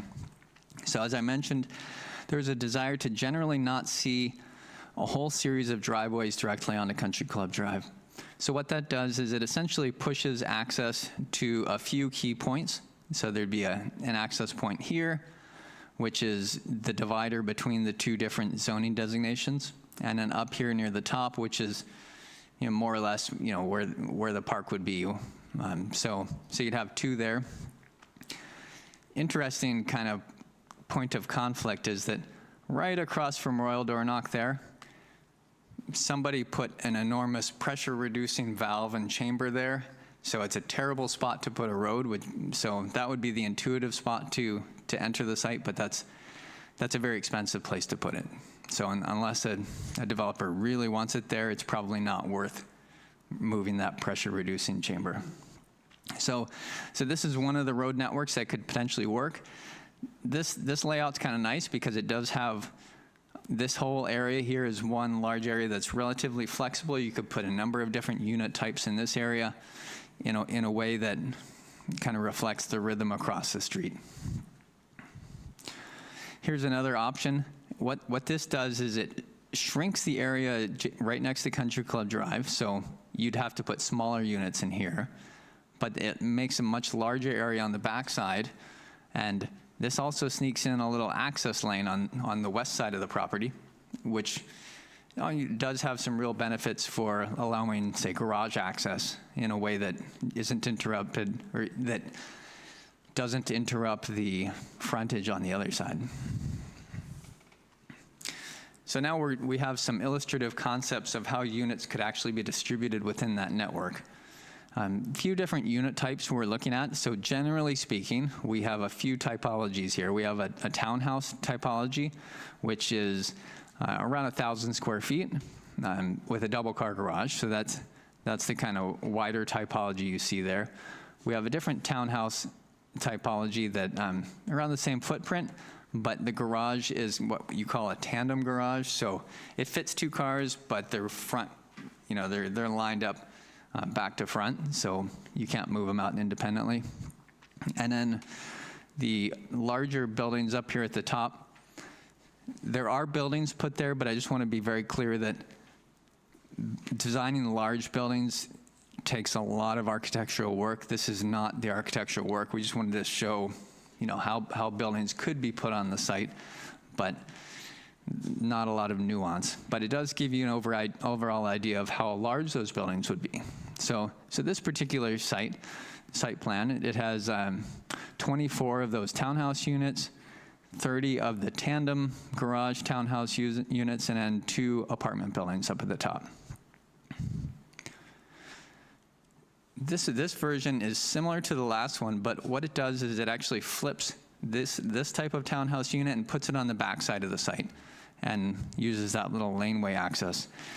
So it has some advantages. It's really going to come down to, in my opinion, how those different unit types interact with the street. So if you flip back to this one, you see little clusters of 3 and 4 townhouse units. And because they're relatively narrow, like the width of these blocks is not extremely dissimilar from the houses across the street. These are more of a townhouse, traditional townhouse concept. So you would have a nice rhythm moving down the street, but the overall frontages and building facing Country Club Drive would be wider. And then the third illustrative concept just shows how you can take that same large block on Country Club Drive and put single-family detached dwellings in there. So once again, the road network is flexible in that you can actually plug in different unit types, and you get more or less a similar unit yield, but potentially a different form and character and different target market, I would think. And this one also shows a different layout for those buildings at the top that still has more or less the same road network.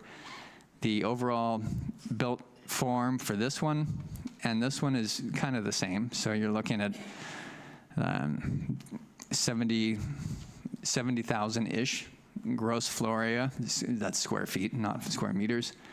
So you're probably in the range of maybe 50 to 60 dwelling units in that floor area when you account for common areas and such.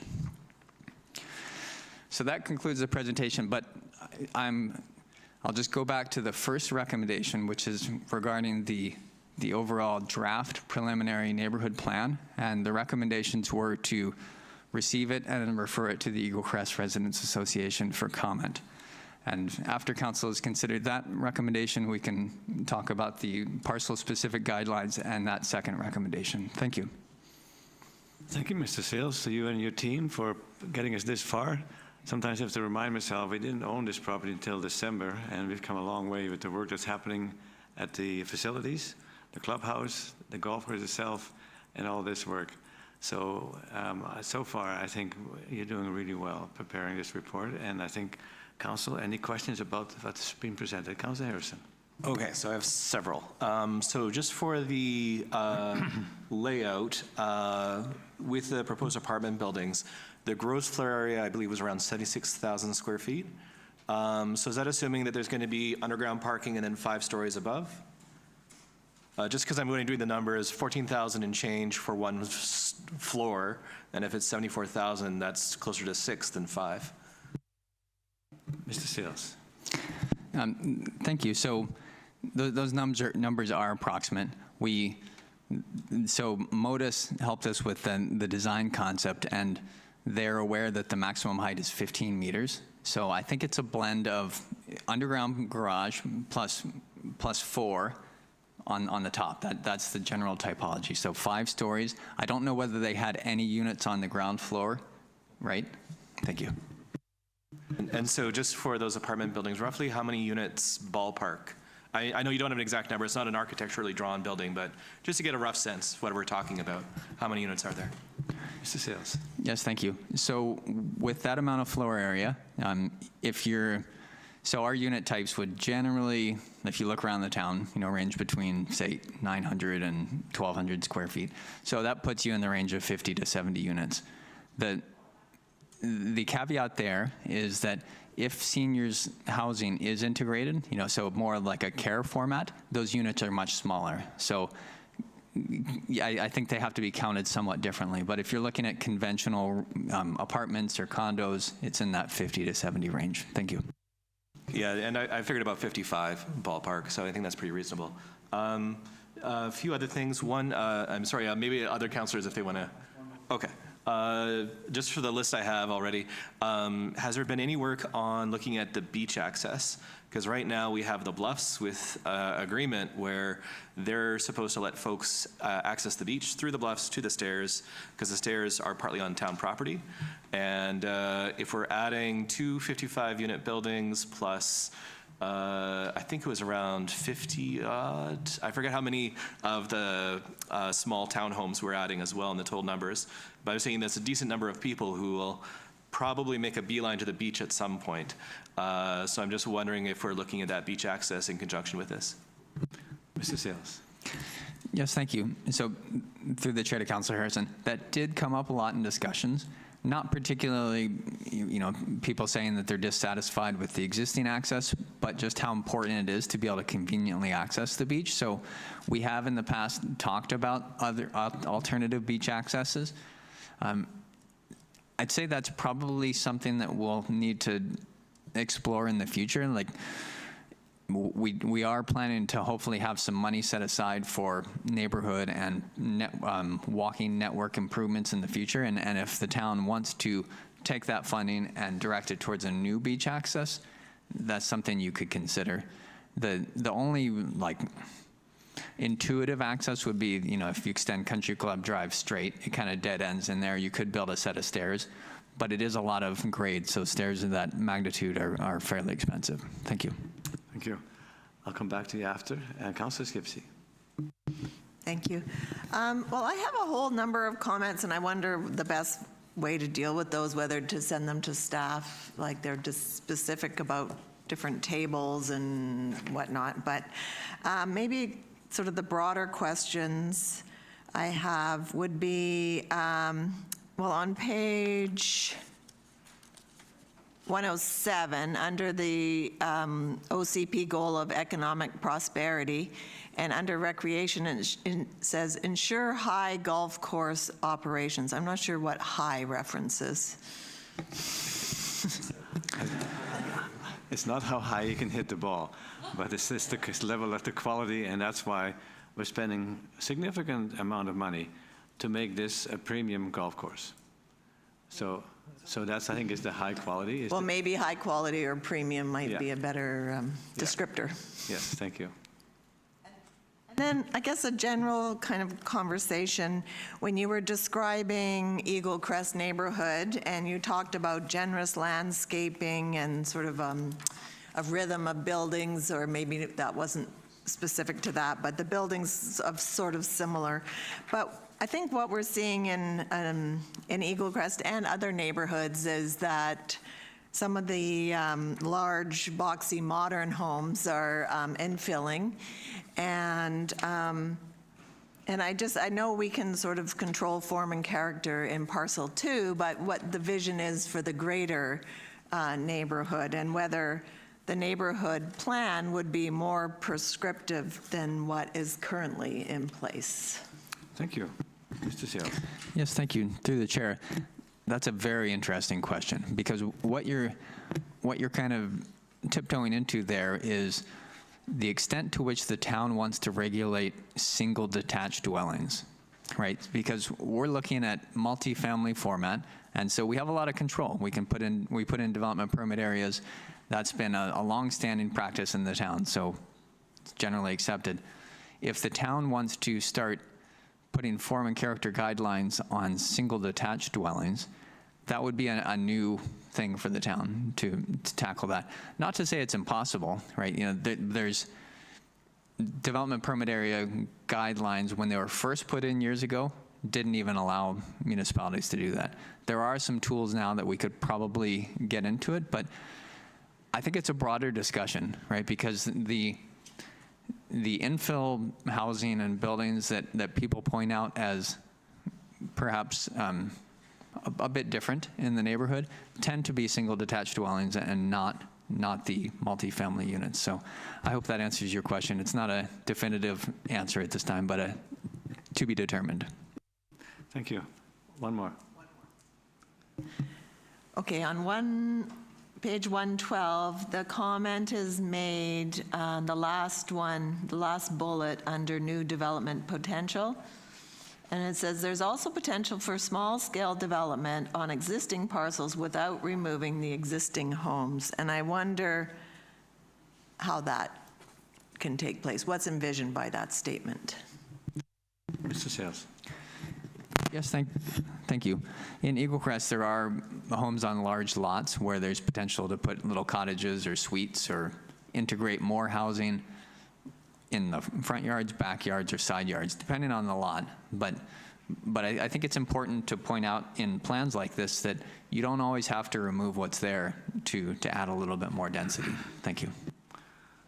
Thank you. And I've seen that on Pintail Eaglecrest Drive where people have added another unit, like a little cottage, because the yard was plenty big and it accommodates family or friends, or move in there yourself and rent out the big place. Councillor Vander. Thank you. Well, I have quite a few questions. I guess one primary question would be, you want to have council send this, or have the Eaglecrest neighborhood community see it as the draft plan. Is there any consideration given to the rest of the town and other residents having some input or a chance to put their comments forward as well, not only the Eaglecrest residents? Thank you. Mr. Seals. Yes, thank you. So, through the chair to Councillor Vander, that's certainly a potential. I think the reason that Eaglecrest Residents Association was specifically flagged is that they have requested to see this, and so they're keen to start giving us some feedback. So this was making sure that they do have that opportunity. If we open it up to the broader community, the feedback will come from 1,000 different people rather than one. So it's a little more complex to do the engagement. But if it is a priority for council, then provide us the direction, and we can put together a little bit of a plan to continue with engagement. The one caveat there is just that will likely take months, right? And so it does kind of proceed into the fall when members of council will be busy doing other things. So you wouldn't likely be receiving the feedback from the broader community if we do open it up wide. Thank you. Thank you. And we did get significant. Excuse me. If you want to talk, please go in the lobby. Thank you. I think at the beginning of the process, we had significant input from residents with Mr. Mark Holland and yourself and others that indicated what they would like to see there. This is a public meeting. People can watch it later online if they wish, or make any kind of a comment in writing to us. But to start up a whole kind of OCP review for this area is probably not efficient. Thank you. On page 105, you have your chart with the intersection of the OCP goals and the planning priorities. And specifically for environmental protection, I'm wondering if it's just talking about the intersection is at healthy landscapes and green buildings, but I see that there could be more intersection, for example, in progressive infrastructure, maybe district heat systems, or looking at gray water. Excuse me, I got a little tickle here. Looking at gray water, if that's a possibility. So I'm wondering, in terms of, and maybe this is looking forward to the RFP, but that there is room for innovation in terms of different ways of designing the buildings and designing the infrastructure, and how can that be incorporated into the RFP is a question that I have. If we want to do that. Mr. Seals.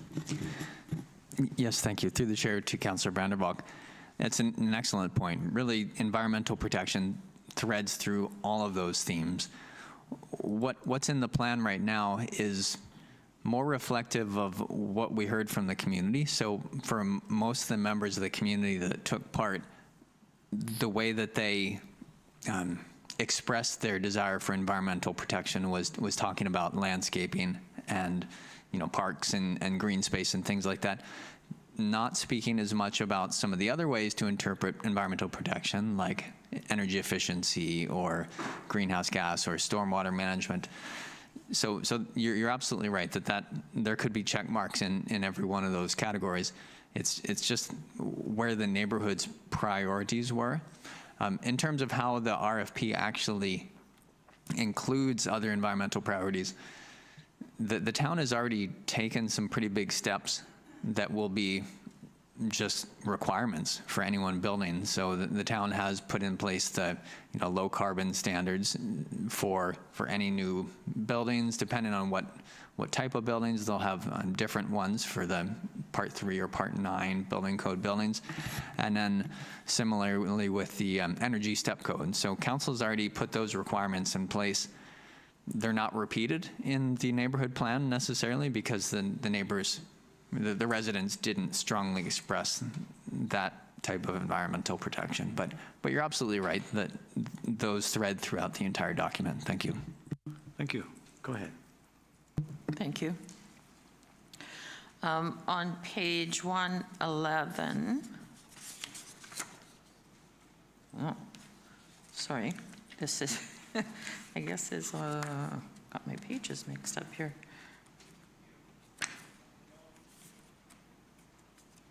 Oh. Sorry, that's the wrong page, but I'll just describe what I'm referring to.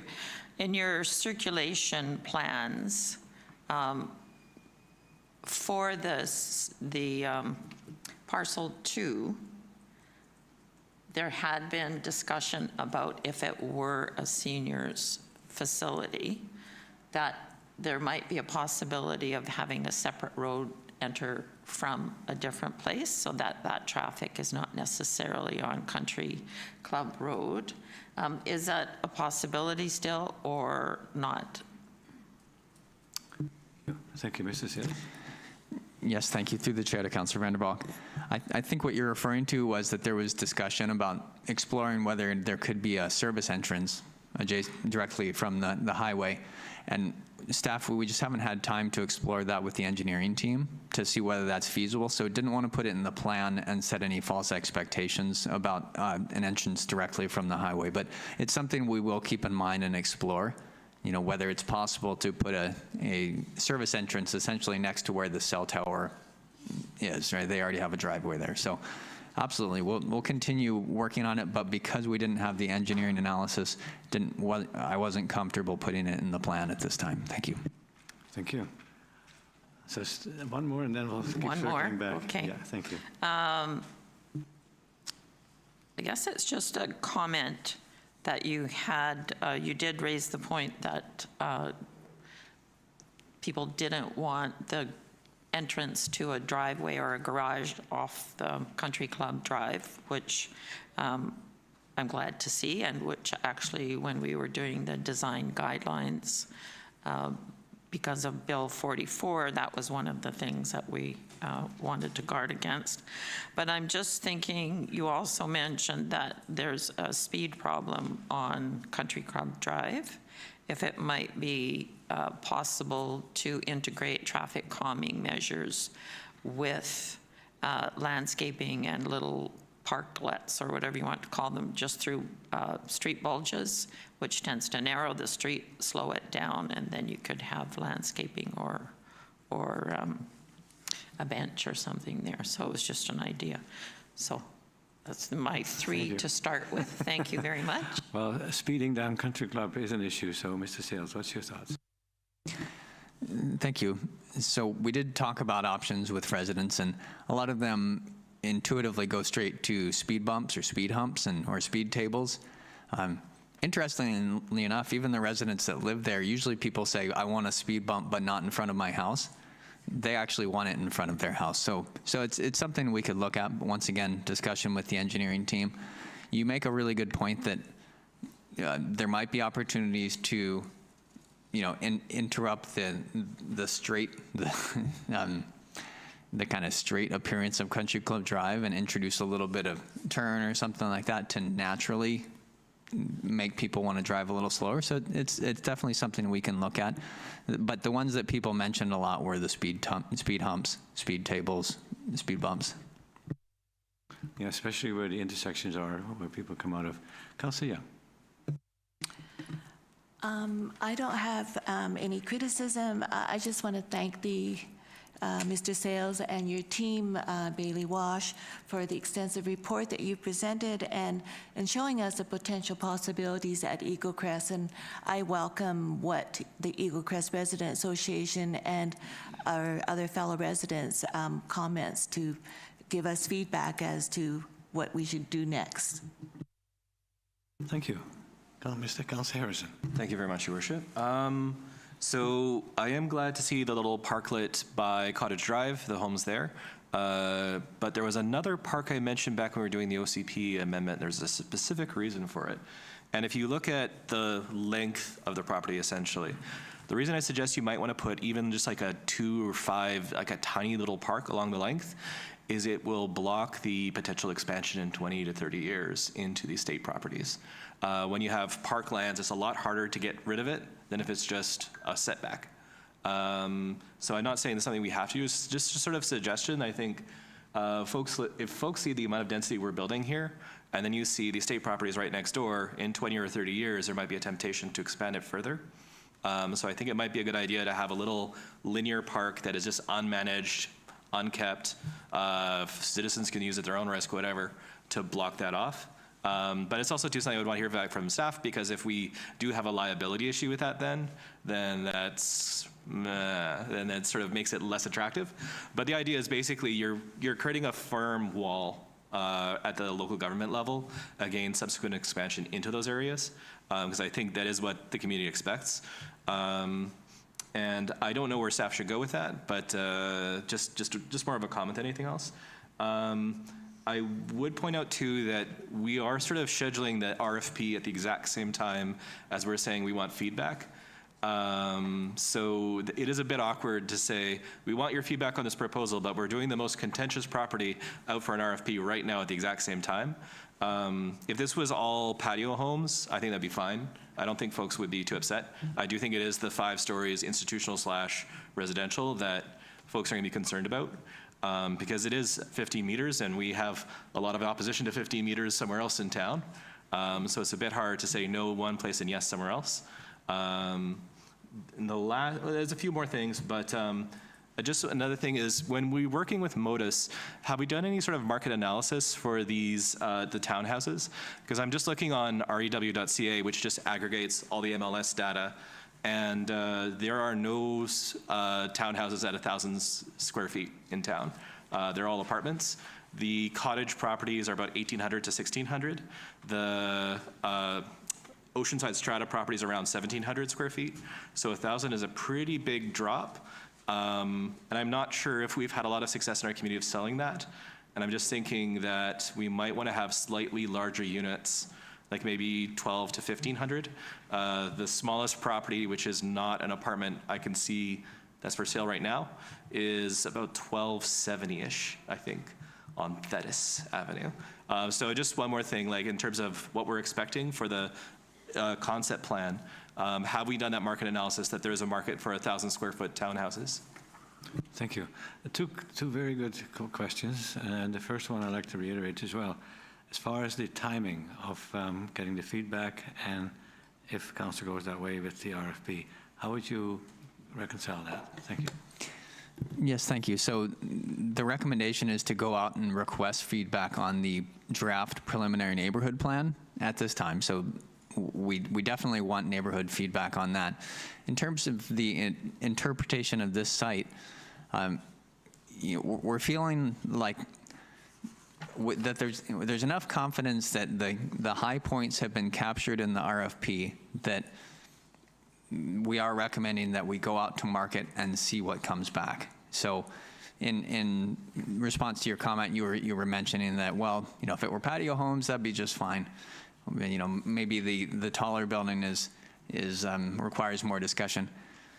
The only way to know what's going to come back is to put it out, right? So in other words, it very well might be that council receives a proposal for patio homes, but we won't know until we put it out there.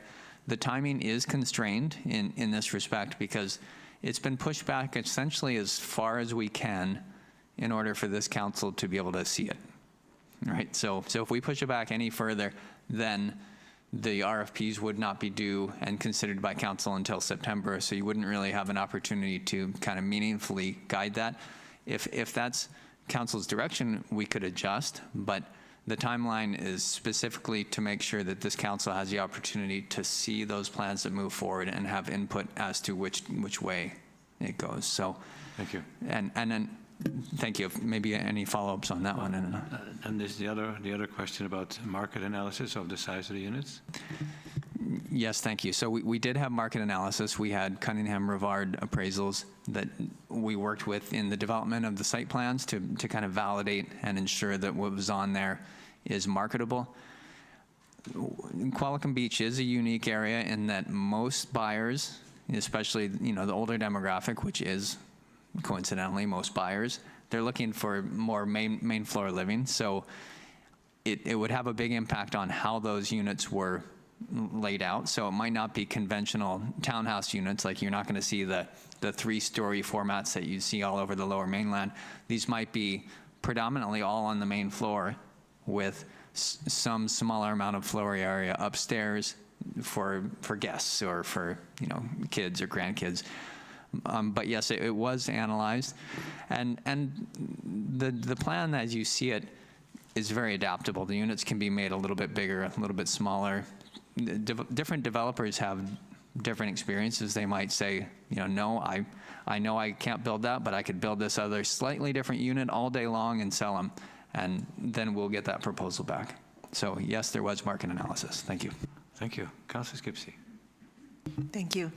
I'm not sure if we're limiting our comments to just the first item, or we're going for both, but Just Okay. the first item right now. okay, just the first item. Okay, so on page 141, we talk about housing, and I don't really see much mention of the proximity to the elementary school and the recreational spaces there and whatnot. And I think that that's maybe a missed opportunity, because I think there is opportunity to create family-friendly housing in this area.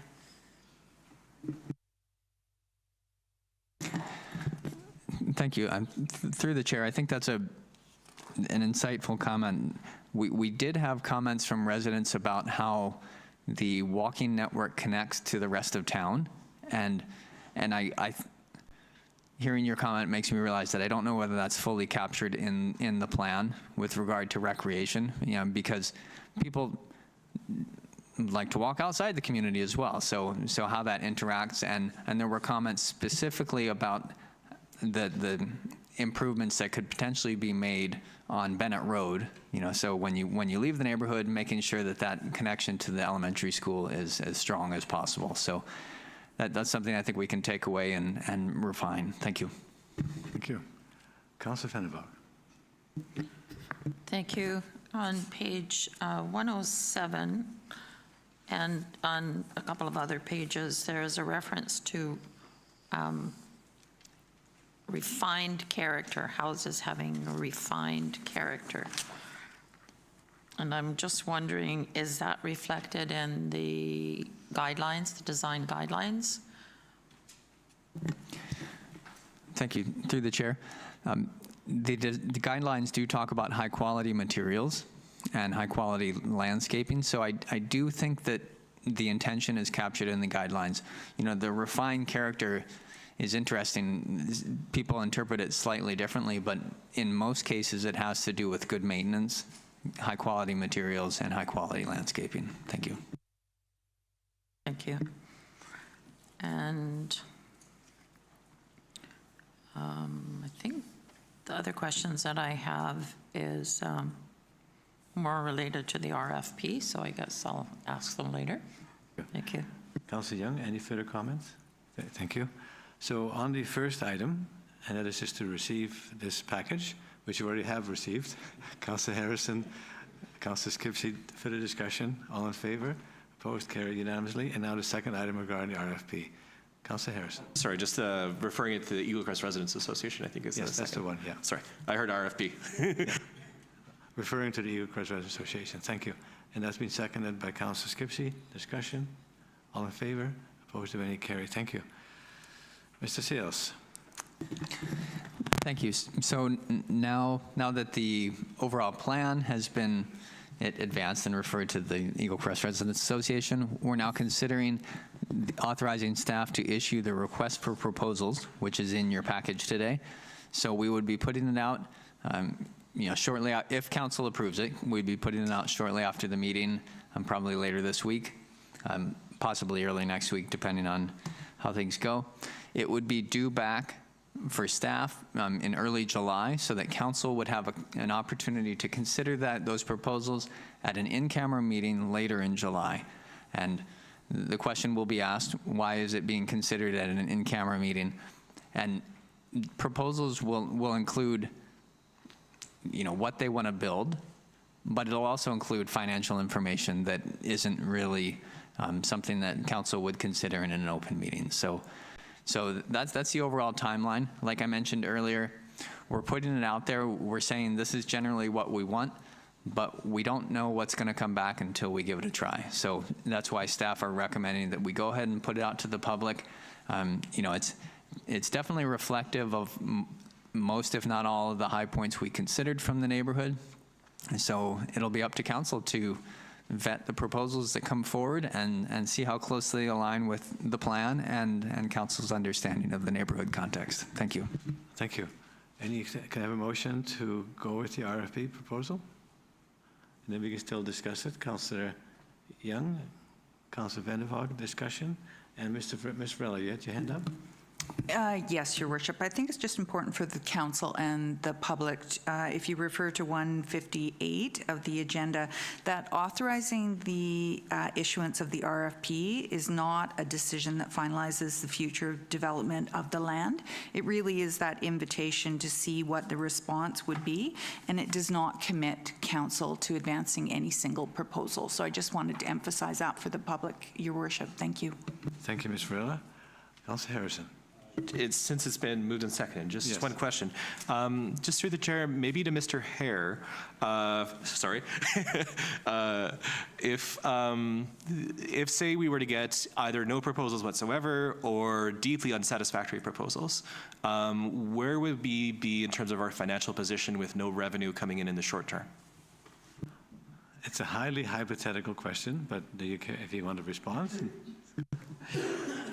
Your Worship, I think what we'll be doing, we'll be coming forward with a complete Eaglecrest financial reporting package with revenues. And so I can update council at that point in time rather than speculate right now. I mean, Eaglecrest, as council has mentioned, is to be self-funded through land sales.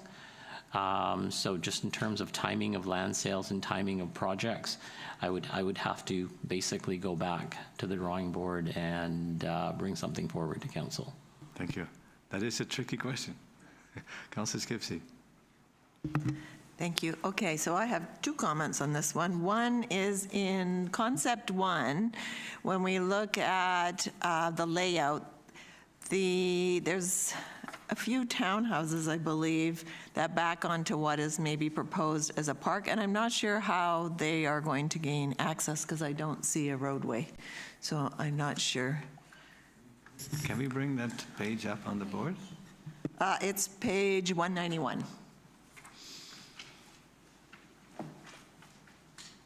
So the three that abut the park on the north side?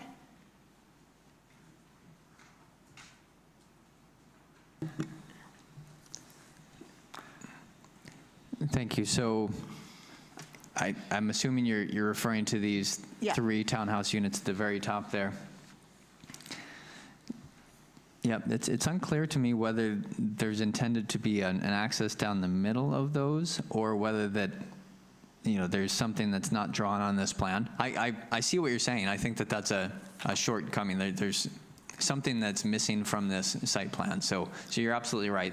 Those townhouses, they're going to want garages or parking of some area or some sort. Thank you. Yeah, they won't want to be walking their groceries to their home. And all of that is not a bad idea, and we've looked at that in co-housing, I think, in the past, where the people park in a different location and actually walk and have an opportunity to interact with their neighbors. But that's a whole other discussion.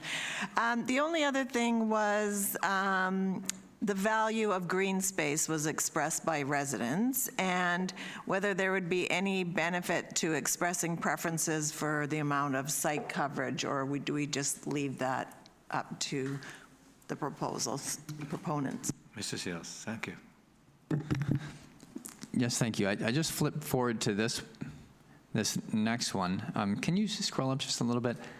Because we talked a lot about green space when we were putting together these concepts, and one of the strong advantages of this concept, as opposed to the other one, is it does have that linear green space going straight through the site, and on also a lot of green space along the front there. So we were trying to integrate those linear green space connections through the site for walking or wildlife or whatever that might be.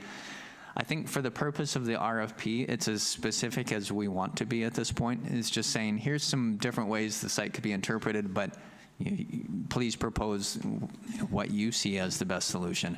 And the timing, from the time we'd be potentially issuing to the time it's due, it's between 6 and 8 weeks. So there's quite a generous amount of time for people to really dig in and explore the site plan. And we have a whole package of technical information ready for an architectural team or whoever to start designing. Thank you. Councillor Vander. Thank you. On page 174, and under risk analysis, can you just clarify what you're saying there? Mr. Seals? Yes, thank you. So different developers may have different ways of handling risk at different parts of the process. So we're looking for them to articulate what they see as the risks moving forward and how they plan to mitigate it. So I'm just going to give one example of a potential risk that we've talked about, but we didn't clearly explain it or flag it. So let's just say that a development comes forward and they want to build something at the top of the hill, a larger multifamily building. Any multifamily format is going to require a development permit. So a developer may say, hey, there's a risk that I don't get my development permit. Well, that is a risk, so how do you handle that through timing? And they might say in their proposal, the way I plan to mitigate that risk is to say that the land sale does not close until I get my development permit. Or they might say, the way I'm going to mitigate that risk is by, establishing a longer timeline to ensure that, I have time for multiple revisions. So there's different developers will flag different risks and have very different ways of dealing with them. So it's definitely an important part of it, vetting the credibility of developers and also their different interpretations of this site. Thank you. Thank you. Go ahead.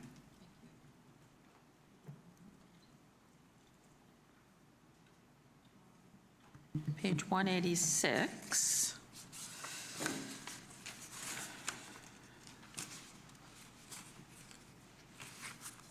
Sorry, I'm trying to.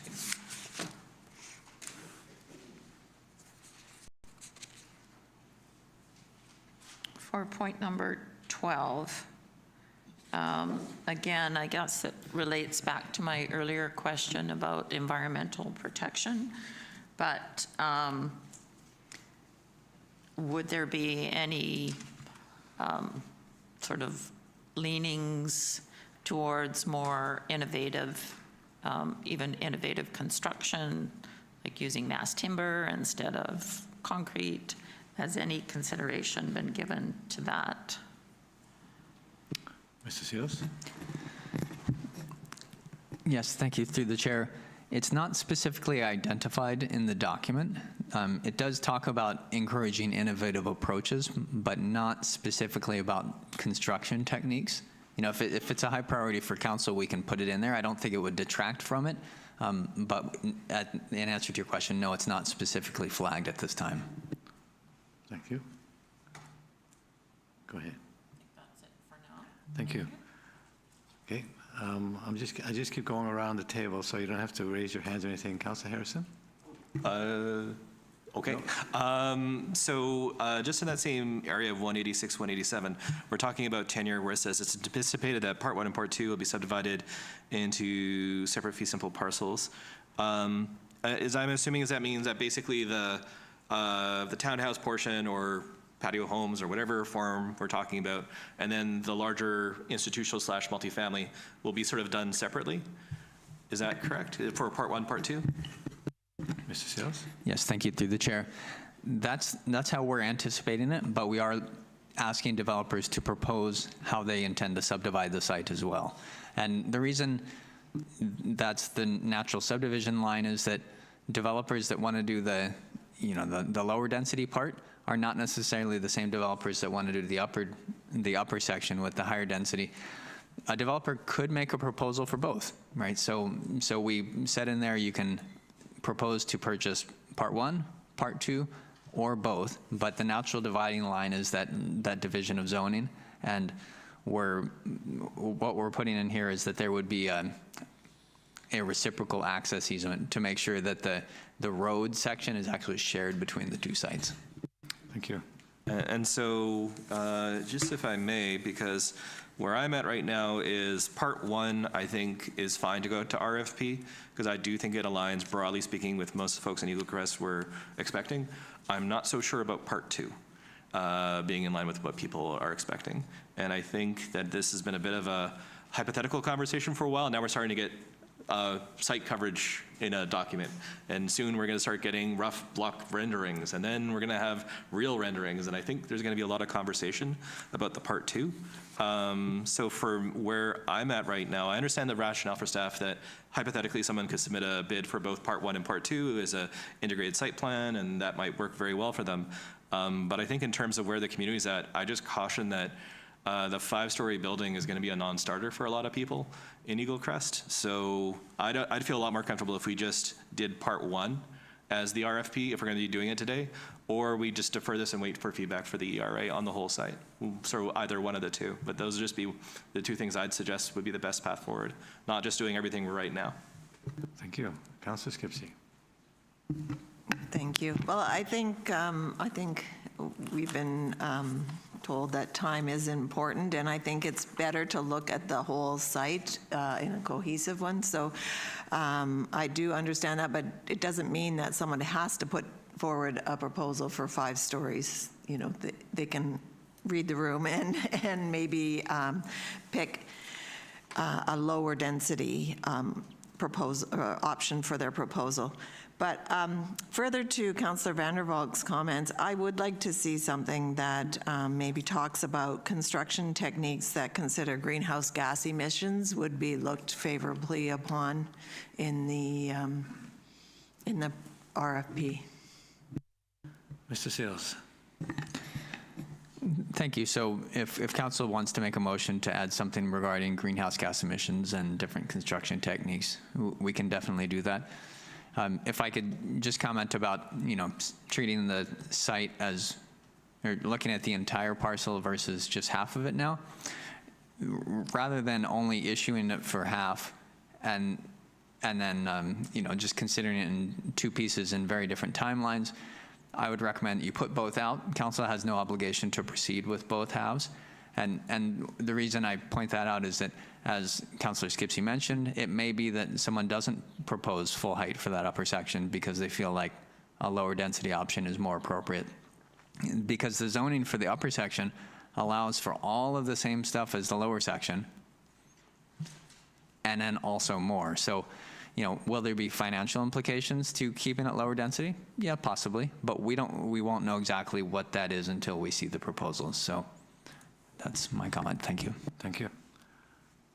Any comments on that? No? I just don't know what my wording would be because it's something that's just come up and I don't know. Well, I think it's generally known in the building community that reducing greenhouse gas is looked upon not just by the town, but also by people who want to own those buildings, own those homes. So I see more and more of that in place because it may be costing a little bit more at the beginning, but it saved money at the end over the long term. So obviously, if people come in with proposals, say we want to put more solar panels up or have EV chargers in every home. That will come out in the proposals. And I think people will understand that's what the future is, especially with the price of gas these days. Councillor, go ahead. Well, just to follow up to that, I don't know that all the contractors really think about the embedded carbon in concrete and that type of construction. So I think having a comment in there would maybe alert them to the fact that that would be preferred in this community. You could make a motion saying that proposals with those issues in mind would be looked upon favorably. Okay. Luke, do you have any? I see. I'm just winging it in a sense, but I know where you're going, and you're not saying it must. You're just saying we would look favorably on having development proposals that take the environment more in consideration. Mr. Sales? Thank you. I was just going to articulate it very similarly, that proposals that emphasize energy efficiency and environmental sustainability will be looked upon favorably. Yes. So that's your motion, and that's seconded by Councillor Vander. Discussion on the amendment. Councillor Harrison. If you're going to put it anywhere, I'd suggest putting it between 184 and 185 on section 7, where it says form, character, and architectural design, because that's what it lines up with best. In terms of what the ideas are, we are already required to build at step 4 for the multifamily. Mass timber, I'm not aware of too many projects in our neck of the woods. Most of the ones have been demonstration projects. There's some at UBC, it's more the Greater Vancouver area, and some in Victoria. I'm not sure why they're in the larger metropolitan centers, but they haven't really seen the broad adoption yet, although I know the province is pushing for it. I'm trying to think. The only other thing is modular housing for some of the townhouses. That's something. I know there's a new business in Port Alberni. I talked to the mayor at UBCM about that briefly. But I don't know too much about the business. I couldn't vouch for it. I would say, though, that the interesting thing, and there was a session on modular housing, is that one of the best use cases was mansions in Whistler. So it's not low-end, sort of like mobile homes. It actually is something that can be designed to a very high standard. But I don't know enough, and if there's only one business in the area, that's too much. Like, if you include any wording about modular housing, it's too much like you're directing it towards one business, and I wouldn't feel comfortable with that. But yeah, I don't have a problem with this a priori. I think, we have step 4 already, so it's kind of a de facto. We're doing this whether you like it or not. There is an impact on cost. Mark Holland was in a panel at VIA, and he mentioned it's about a 20 to 25% cost increase from step 3 to step 4 for multifamily. But, since we've made that decision, it's in the rearview mirror. And yeah, I don't think that'd be a problem. Thank you. And the wording is quite open for suggestions. Councillor Young. I appreciate that open wording, just to suggest that that's what we're looking for. I think in the construction industry, from going to the award ceremony, they're well aware of the standards that we expect nowadays, and that they would be open to doing designs that would be award-winning. Even skateboard parks get a Green Merit Award. Further discussion. This is on the amendment. All in favor? Opposed, if any, carried unanimously. And now back to the main motion. Further discussion. Councillor Harrison. Yeah, so I don't want to preclude anything by saying a motion to defer, so I'll just wait for everyone, and then I'll probably have 2 amendments that'll fail. Sorry, I didn't get the last part. Well, just there'll be an amendment that'll fail probably, and then motion to defer, which might fail. But I just want to make sure everyone's had their say first, because motion to defer, you can no longer discuss this, and I don't want to preclude debate from other members of council. Thank you. That's very considerate. Any further discussion on the motion as amended? Councillor Vander. Now I'm confused. Did we already agree? We already voted on the motion. Will you use your microphone, please? I think we already voted on the motion On the as amendment. amended. Yeah. Okay, so I have other questions not related to the amendment. Go ahead. Okay. In the drawings on pages 189, 190, 191, well, actually going all the way to 193, that show the circulation and possible layouts.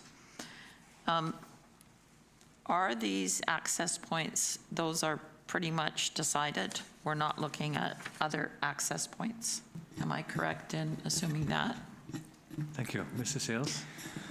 Thank you. So these site plans are not specifying that is where the access must be. So developer could propose a slightly different access point, but it does say that we want to see consolidated access points and not distributed driveways along the whole stretch. So this is, I would say, a very reasonable, intuitive way to interpret that direction, but a developer could come forward with something slightly different. Thank you. My concern is just we don't really want to constrain anybody. If they have a better idea, then we'd be open to looking at that as well. And then I'm wondering how widely distributed information on the RFP would be. Like who are we reaching out to? Mr. Sales? Yes, thank you. So it would be posted on the town's website.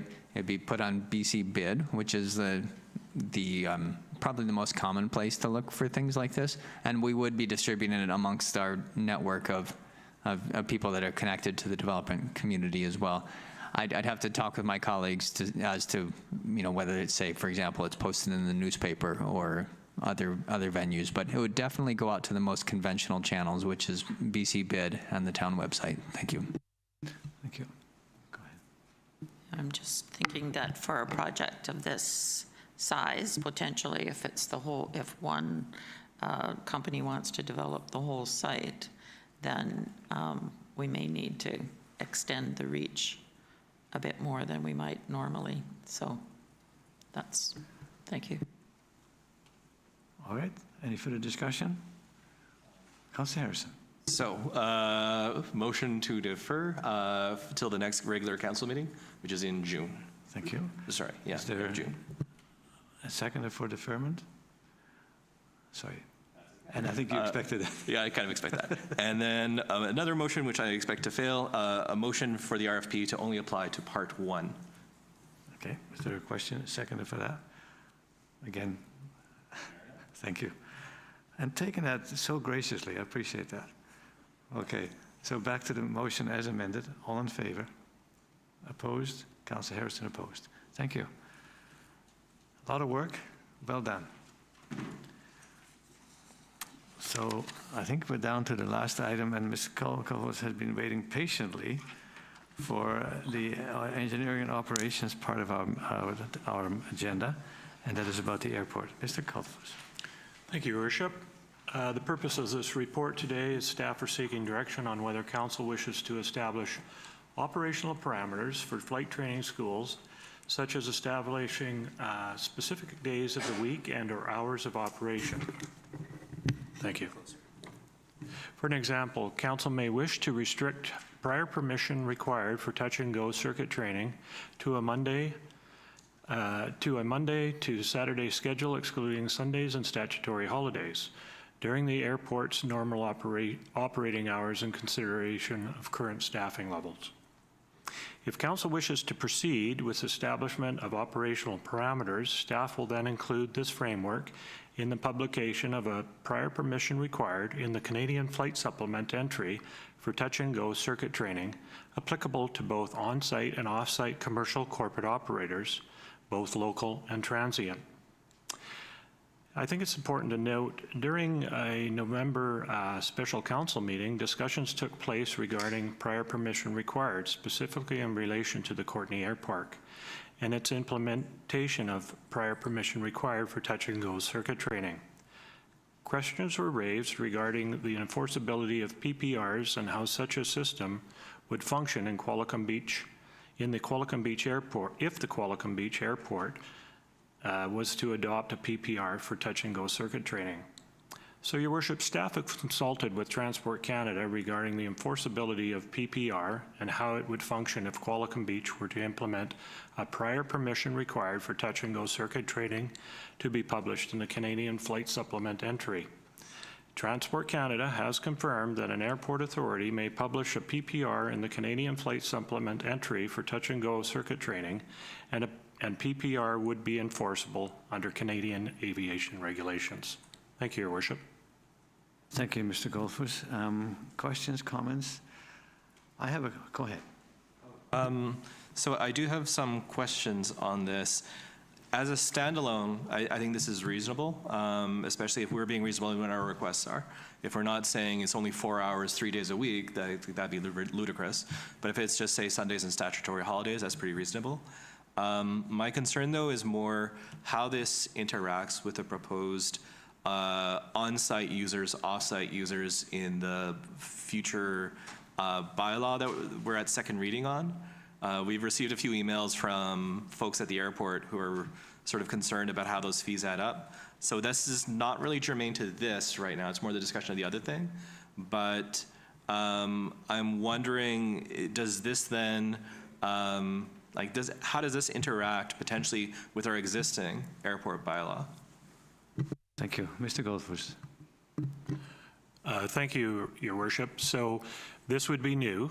This would be considered new as a PPR published in the CFS, and the intent that it would be not only for on-site, but it would also be for off-site commercial operators, flight schools. So with respect to the bylaw that was proposed in the bylaw, it would be a mechanism, a tool, if you would, for off-site, for an example, for billing purposes. Does that answer your question? Sorry, just more the current bylaw. So the bylaw we have right now, does it have any immediate impacts while the current bylaw is still live?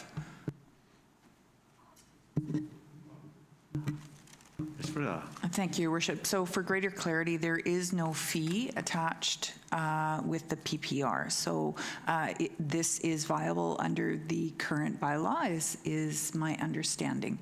If we take that away and there's an issue, we'll bring that back to council. But again, because there is no fee associated with the PPR, it really is a mechanism to collect that new general user fee if council chooses to adopt that in the future. As a standalone, though, it does offer council an opportunity to limit the amount of circuit training or the days of the week that occurs. So it's more of a tool for your use than a revenue generator, if that helps to clarify. Thank you. Just one last thing. To the best of my knowledge, there is no interaction. But I just wanted to ask in case maybe I missed something, because I don't have the encyclopedic memory of what the bylaw currently is. Neither do we, but thank you for pointing that out. Councillor Skipsey. Okay, so I have 2 questions. One, we've had some emails with concerns about private planes and that this would not include them necessarily because it talks about commercial, I believe. And so I just wonder, are there any circumstances where private aircraft are used for circuits like this? Thank you. Mr. Goldfuss. Thank you, Your Worship. Councillor Skipsey, that's a good question. I would say yes, there probably is. Some examples of other publications in the Canadian Flight Supplement, their wording it would be circuit training, for an example, not authorized. So that would be an option. In this report, staff have presented it as such, where we're recognizing flight schools, both on-site and transmit. However, if council wishes to change that, they certainly could provide direction to staff, and we could look at publishing it differently, like I say, to include all. Yes, so you can make that amendment once we get onto the recommendation, and once it's on the floor, we can make some changes to that. Thank you. Go ahead. Okay, I have one other question, and that is about our staff looking to us right now for those defined parameters, and or it seems to be that it's the relentless circuits that are unbearable for many residents, and so is it better that we establish it in the bylaw, or does staff have the authority when they get a request for prior permission to say, well, no, we've already had 3 sets of circuits this morning and you're not going to get permission to do that? Thank you. Mr. Goldfuss? I'm sorry, Your Worship, could you please repeat the question? Sure. So my question is it more beneficial for staff to have the dates and the times outlined by council, Or is there some authority that staff have when somebody contacts you for prior permission to do circuits, whether you can say, no, we've already had 3 sets of circuits this morning, and so no, I'm not going to grant you permission? Mr. Goldfuss. Thank you, Your Worship. Thank you for the question, Councillor Skipsey. It wouldn't be a bylaw because council has no authority under a bylaw for this. It would have to be published through the mechanism in the Canadian Flight Supplement.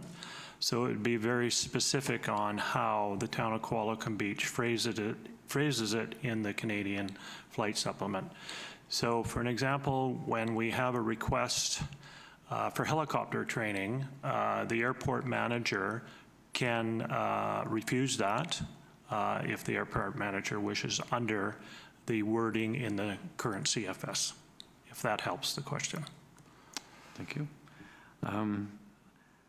I think at this point, there's an appetite for us to establish these touch-and-go circuit training rules. I think it's probably the single biggest source of complaints right now with these low-flying circuit training. In the past, and we mentioned this before, when Mayor Art Skipsey was in this spot, not this spot, but in the town hall when we had before, where there were some more restrictive measures taken to protect the quality of life for people who live under these flight paths.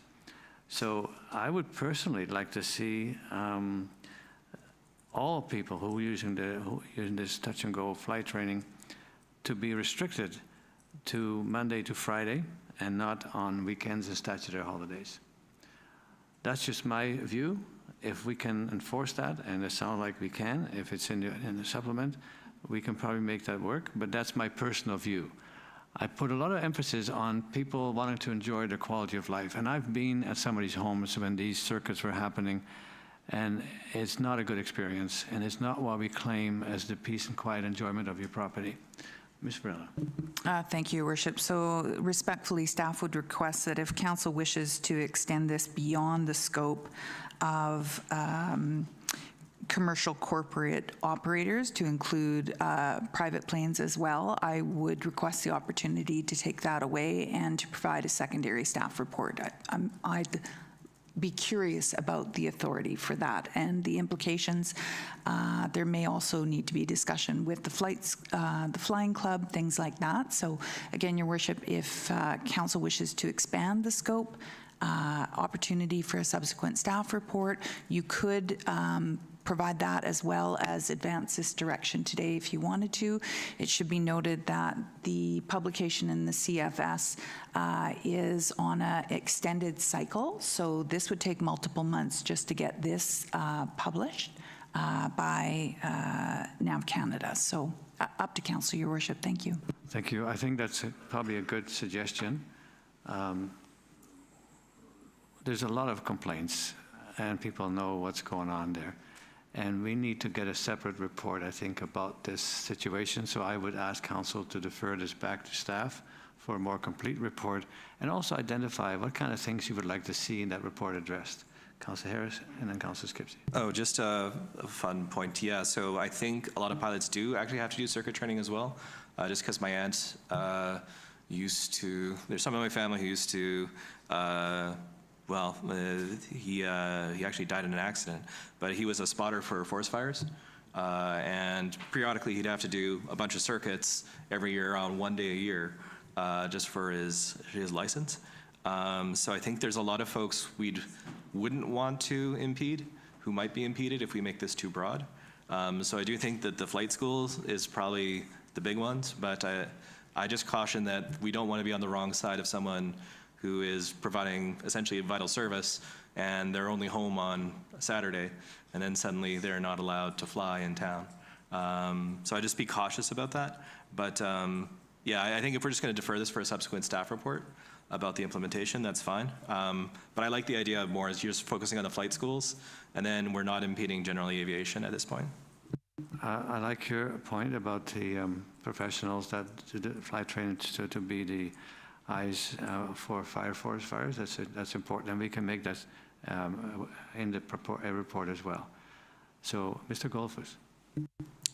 Thank you, for worship. Just for clarity for council, this isn't about restricting aircraft and aircraft movements. Anybody can fly, arrive or depart from the Qualicum Beach Airport.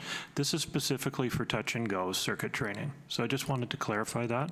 So a flight school, for an example, if there was a restriction, let's say on a Saturday, a flight school could still leave the Qualicum Beach Airport and fly. They just can't do touch and go circuit training. So I hope that clarifies that. Thank you. Councillor Skipsey. Thank you. Yeah, I would support, I think, referring this or deferring it to get more information, just the difference between the commercial versus private. But also, I think it also gives us an opportunity to perhaps have a conversation with the flight schools and whatnot. And if we were to say, to prohibit on Saturdays, Sundays, and or stat holidays, like, how would that impact them? Or is it reasonable to have a 4-hour window on a Saturday or a 6? Like, I think that we need to have that conversation.